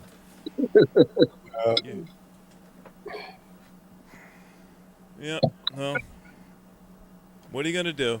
You know, there's good and bad in everybody. No matter who you get, they're gonna do some good and some bad. So if you think you're gonna be behind somebody and they're gonna do all good, you've been snowed. Yeah. Just Well. like Jean-Benet Ramsey. Like you have How's she doing? How's she doing? you have a dozen tamales coming. Oh, I think Aaron, I think you just laid the third on us. Well, Randy can look right out his backyard and see Canada pretty much. So That's right. As Right You're across really the river, close. man. Remember the story I told you, Randy? I went in the early '90s when there was a newspaper strike in Michigan. Oh yeah. They flew me out from New Jersey to be a scab and deliver papers. And as What I year was was leaving, that? I remember seeing that on the news. Yeah, I think I this might is have true. seen you. Part of this is true and part of this is not true. As I was leaving one of the facilities when I got loaded up in my Ford Taurus with newspapers, Randy's uncle was out there in the picket line, and I completely ran his legs over. I remember that. Did anybody yell scab at you? Actually, my Yes. uncle's new name is Skip. At least it's not Russell. Dude, there was a UPS strike in the late '90s, and then when I worked at Arby's, and me and my manager at Arby's was walking through the mall, and there was a UPS guy walking up with a couple of packages, and he started yelling, "Scab! Scab! Scab!" And the guy was like, "Fuck you, motherfucker! Fuck you!" Like, got like fucking bent out of shape about it. I was like, "Dude, what are you doing, man? We're gonna have to fight this guy." Like, We ran over a lot of mailboxes. Just by accident, of course. sure. As we're delivering papers, because it was. They say you don't want to get out. Don't get out and hand deliver them to the door because somebody might do something. No, I wouldn't do that for the sole reason that Jay was playing Paperboy over here earlier, and great game. There was the Grim Reaper was standing out there. Don't get out of your car or off your bike, bro. Yeah, it's essentially what they told us, and we had like a there was a class we had to take when we got there, and they would tell us things like don't get out of the car, don't call it Detroit. When you say the name, call it Detroit because they'll know you're not from Detroit, and things like that. And what I remember is it was cold. They had terrible food no matter where you went. In Michigan, they had horrible food. No, what about the chili cheese dogs? I mean, good hot the dogs. conies, the conies. Did they have hot? I didn't eat any hot dogs. I mean, the hot dogs is this a thing? I remember I was like, I don't know, a month in, and I just called the dude. I was like, send me the fuck home. And he's like, you still got 2 months. I was like, motherfucker, get me a plane ticket right now. I'm out of this fucking place. It's like the tundra here. It's fucking freezing. That's after I ran over Randy's uncle's legs. Damn, that's tough. So give me to God's country. No, but honestly, it was Randy remembers they had a huge newspaper strike in the early 90s. Man. I remember they'd have it on the news, and like even the trucks coming through to take the papers out, man, they were like throwing rocks and shit at them, Yep. I went through like 5 Ford Tauruses in like, I don't know, 3 weeks. And now none of those guys have jobs, The newspaper's gone, Yeah. Virtually. Do you guys remember when baby Jessica fell down that well? Oh yeah. Yeah, me too, bro. Didn't the about dingo? The dingo the got her, Puerto right? Rican kid on the raft. What was that little kid's name? Elian Gonzalez. Elian Gonzalez. Elian? Man, I mailed a couple Christmas Where cards. are you, Elian? Where are you? Reminds me of that pizza. Elion's Pizza. Remember they're frozen? You had Is it the Elio's East Coast thing? Pizza? Yeah. I don't think that's just East Coast. I think pizza's Yeah, all over. I mean, really it is. Elian. Really it is. Honestly. I've never You guys heard have of pizza pizza? before. I think man. pizza's not, it's not a regional thing, Randy. But What is pizza? Stagecoach pizza. You ever try it? Stagecoach. Adrian has. Adrian has Stagecoach Pizza. Adrian, tell us about the Stagecoach Pizza. Tell us about the basement. You had it with Andy Dick, right? Or was that Pauly Shore? I don't. The same difference. Same bottom lip. I mean, It's all bloated. What are we arguing about? Same fucking lip. Yeah, he looked like shit. Did anybody else see that I did. about Andy Dick? They thought he Yeah. died and he was just laying. I'm looking it up.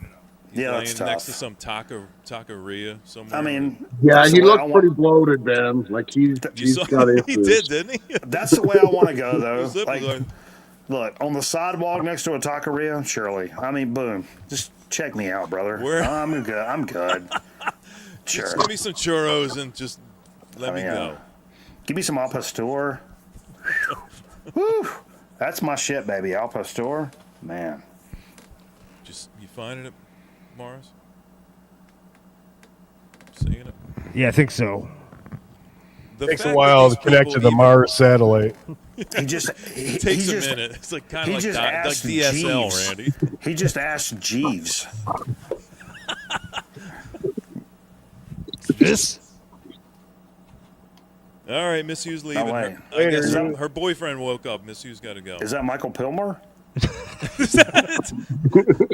It shows Pinky. If it's painted, it's Pilmer.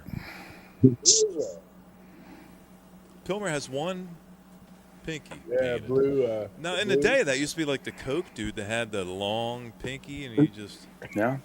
So every time I see Pilmer's pinky, I think, what is he? What's he doing back there when he see? I gotta pee. Yeah, he set me up last summer, man. There he is. That's the picture, Nate. That's okay. That's Andy Dick. Oh, Look at the wow. pee. Now look at the pee trails underneath his hiney. Oh boy. He went all out for that pick. When was this? What year? This is like I don't know, a month or two ago. Really? It looks like he's Yeah, he's a relatively member. recently. He's a member of the Urine Nation. It seems like to me. See you later, Miss U. Night. Don't let him know that you're here. There it is. There's the other pick. Yeah. That's how Look I at end that, every man. conversation. That looks like Jay, doesn't it? That looked like Jay. I mean, earlier. you know, that's. I don't want to get into a whole. When I first seen that, I thought he was holding up. that was about 10 minutes before he met. See you later, Miss U. Adrian on the stagecoach. Right. That's the only way you met him, Adrian. I thought Nate was holding up a cassette tape right there. Nate's gonna pull up a picture of Adrian and it looks just like that. She's gonna be on a beach. She's holding back his hair.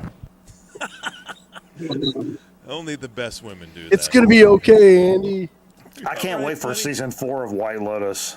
I think this is what it's going I to. love the last White. I liked all the White Lotuses so Yeah, far. me Have you too. seen those? Yeah, and like that sounds like season 4, like what you're talking, like Adrian. If you and can the turn those two pictures into 9 episodes on HBO, yes. I'm the loser's king. I can do anything. I think you can do it. This guy's he's been nominated. You think Andy Dick's broke yet? Yes.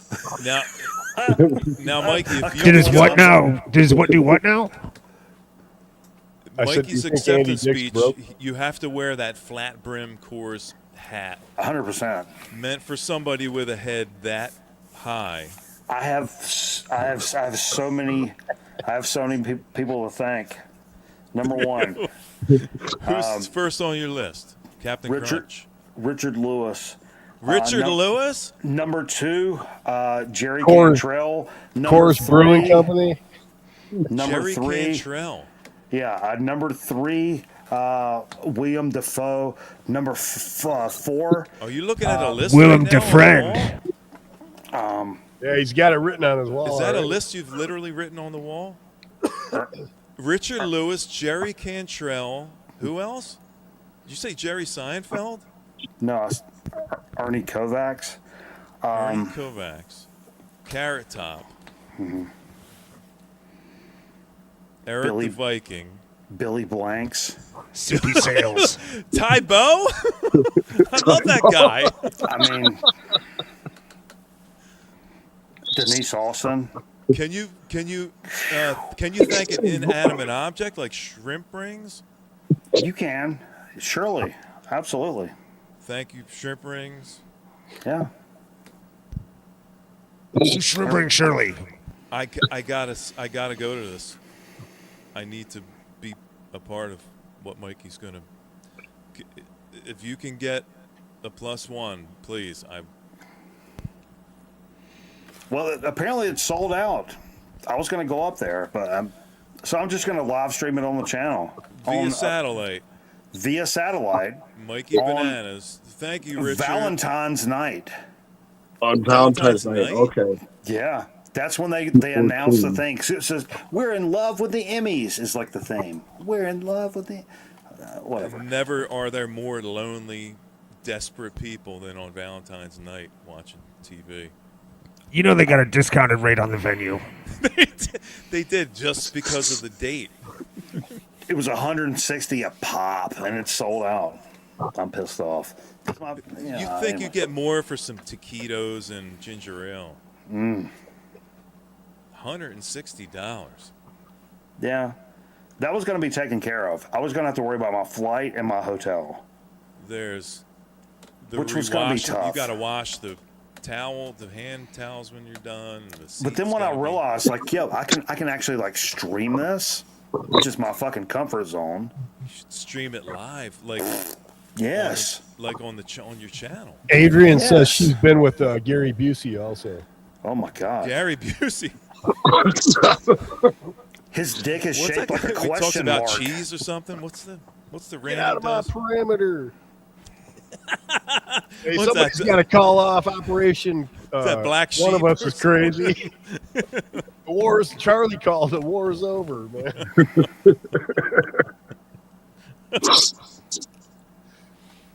Oh, gee.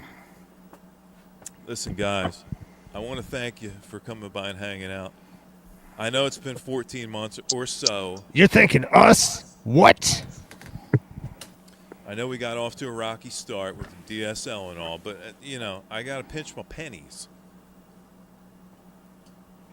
But I'd like to say, I'd like to make this a little more frequent than I have, so maybe 11 months, maybe we can get back together and hang out again? Surely. Ish. 11 and a half, yeah.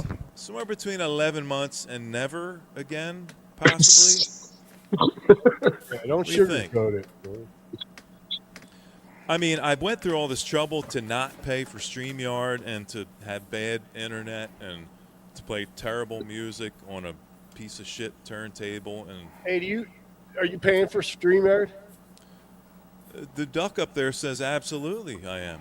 See, that's fantastic. This is weird because I should probably keep this to a low, but I get on StreamYard.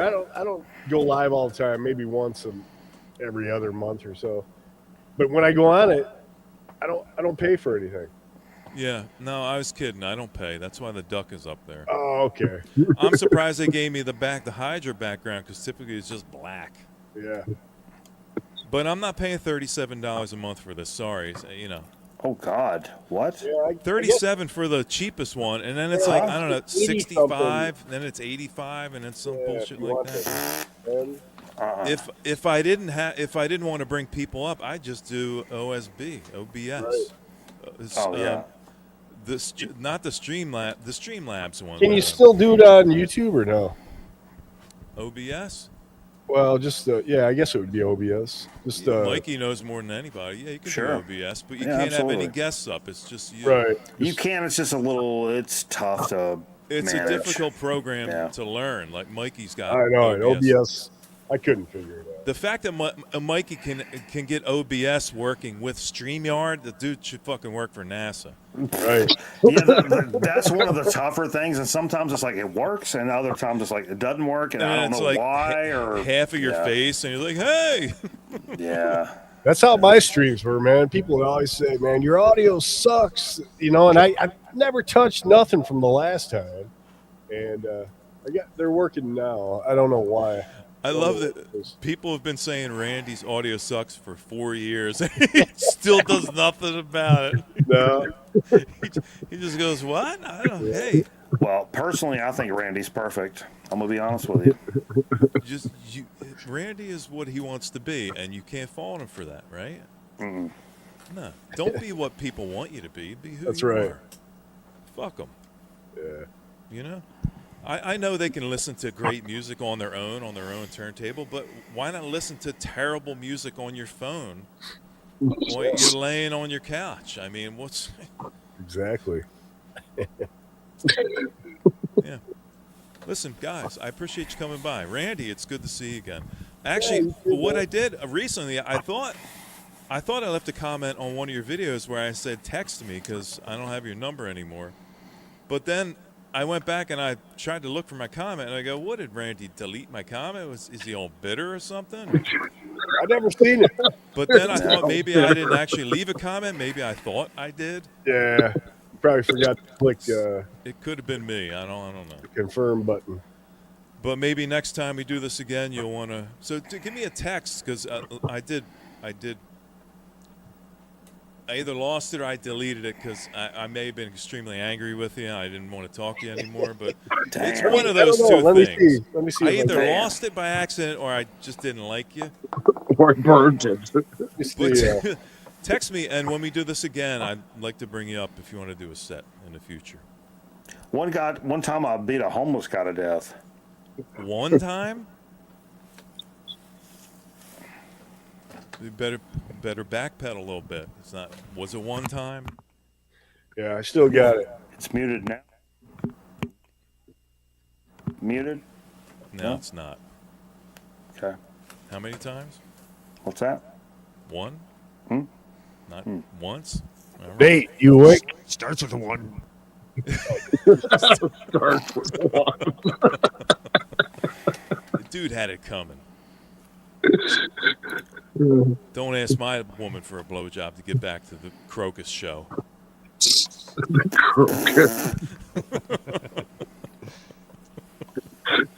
Crocus. Hey, everybody in the chat. Thanks for coming by and hanging out. I'm surprised that anybody showed up at all. We had like 34 people or something. So I guess that's either saying that I'm awesome or they're a bunch of really pathetic, lonely people that have absolutely nothing to do 14 months after I'm here. Was last here hanging out, and We're all just sitting here. I feel seen. you obviously need me more than I ever anticipated you need me. Yeah. I will be back again to do this. It was a lot more fun than I actually thought it was going to be. I looked at it like going to court and not knowing what your future might be. All right, I'll do it. Should I shave? Should I just stop working out because it won't matter when I'm in jail? But I'm glad I did it. And I'd like to do it again in the future. So hit me up, Randy, if you don't mind. Yeah. I'd like to thank my long-term favorite guest of all time, not related to Hydra Sessions, Mr. Sir Mikey Bananas. Sir Mikey. Thank you for coming by and sharing Thanks so your much, love man. of music. And Man, I your appreciate quick you inviting wit, me, man. Yeah. and the fact that you've been nominated for an Emmy or a Grammy. Yeah, that is pretty I cool. I really don't know what to say. Pretty cool. I got chills running through my body right now I just want it, with man. the idea I that want I'm it. just. I'm Please come picking up a back. 12-pack of chorus for February 14th, man. I'm gonna watch. I'm going to send a Baby, case of baby, THC baby, baby. juice to Mikey. Thanks for coming by, Mikey, and hanging Yeah, out with us, man, it was an absolute blast. I love doing this. It's a little bit different than record night. It's just enough different that just makes it like a whole nother bag of beans. You know what I mean? Yeah, And yeah. that's what makes it fun. Good. I'm glad you had a great time. Absolutely. I had a great time. I appreciate you coming by, Mikey. Charlie, I got to say, this is like meeting Charlie for the first time. It's like the one time I remember my alcoholic dad getting up in the morning between 8 o'clock and 8:10 where he was completely lucid, and then he finished drinking his beer he left on the nightstand from the night before, and then you wondered what happened. This is the first time I said, "Hey, Charlie, how you doing?" He's like, "Hey, Randy, how are you?" Usually I it's could like, fucking "Fuck you, believe it. I didn't man." even know you could speak that way, Charlie. I'll be honest. Thank you for coming up, Charlie. Come up again next time I stream or something, okay, buddy? Will do. I just want to say rest easy, Bob Weir. Yeah, I agree. Rest he'll easy, be- Bob Weir. be Randy, missed by a thanks lot for of coming people. up and hanging out, buddy. Not a problem, man. It's I good want to see be you next time. We'll do another set. Maybe we get an all-new Hydra thing going or something like that. You never know, right? I mean, it's. I'd like to think it's still alive and well, but we'll try to revive it. Clear. Nate, try to get indoors. I know it's 60, 80 below where you're at, but, get in there by the heater, maybe, warm yourself up. No, I'm doing my best. I got all this vinyl to keep me warm, You do. It's very insulating. Analog warmth. Vinyl's. It's very insulating. and it burns for a long time too. It does. Just don't mind the smoke. Much like gonorrhea. Allegedly. That deep kind of burn. Can Feel we the take burn. Can we take a break before we? So, yeah. I'd like to thank everybody for hanging out. Everybody in the chat, thank you so much for coming by and hanging out with the feller tonight and the whole group. I hope you had a good time. I hope you've forgotten about how fucked up the world can possibly be at times. And I hope we've made you laugh a bit and have a good time and listen to some great music. I'm going to end this whole thing right now. I'm going to go brush my teeth and fall down before I get to the bed. I'll end up halfway down the steps when I wake up in the morning. If you're going to pee anywhere, that's not in the toilet, just make it in your downstairs, stairwell where you can clean it up. It's not where you really walk that much. Randy knows with the sock mopping and all that kind of stuff. I'll see you guys next time. Thank you for having me up, Aaron. All right. Take care, everybody. Thanks for coming. Great time.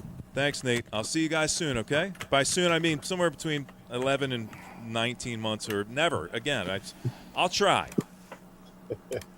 Stay tuned, guys. Love you guys. Take care, everybody. I'll see you soon, okay? Bye. Bye, guys. Bye-bye. Don't forget the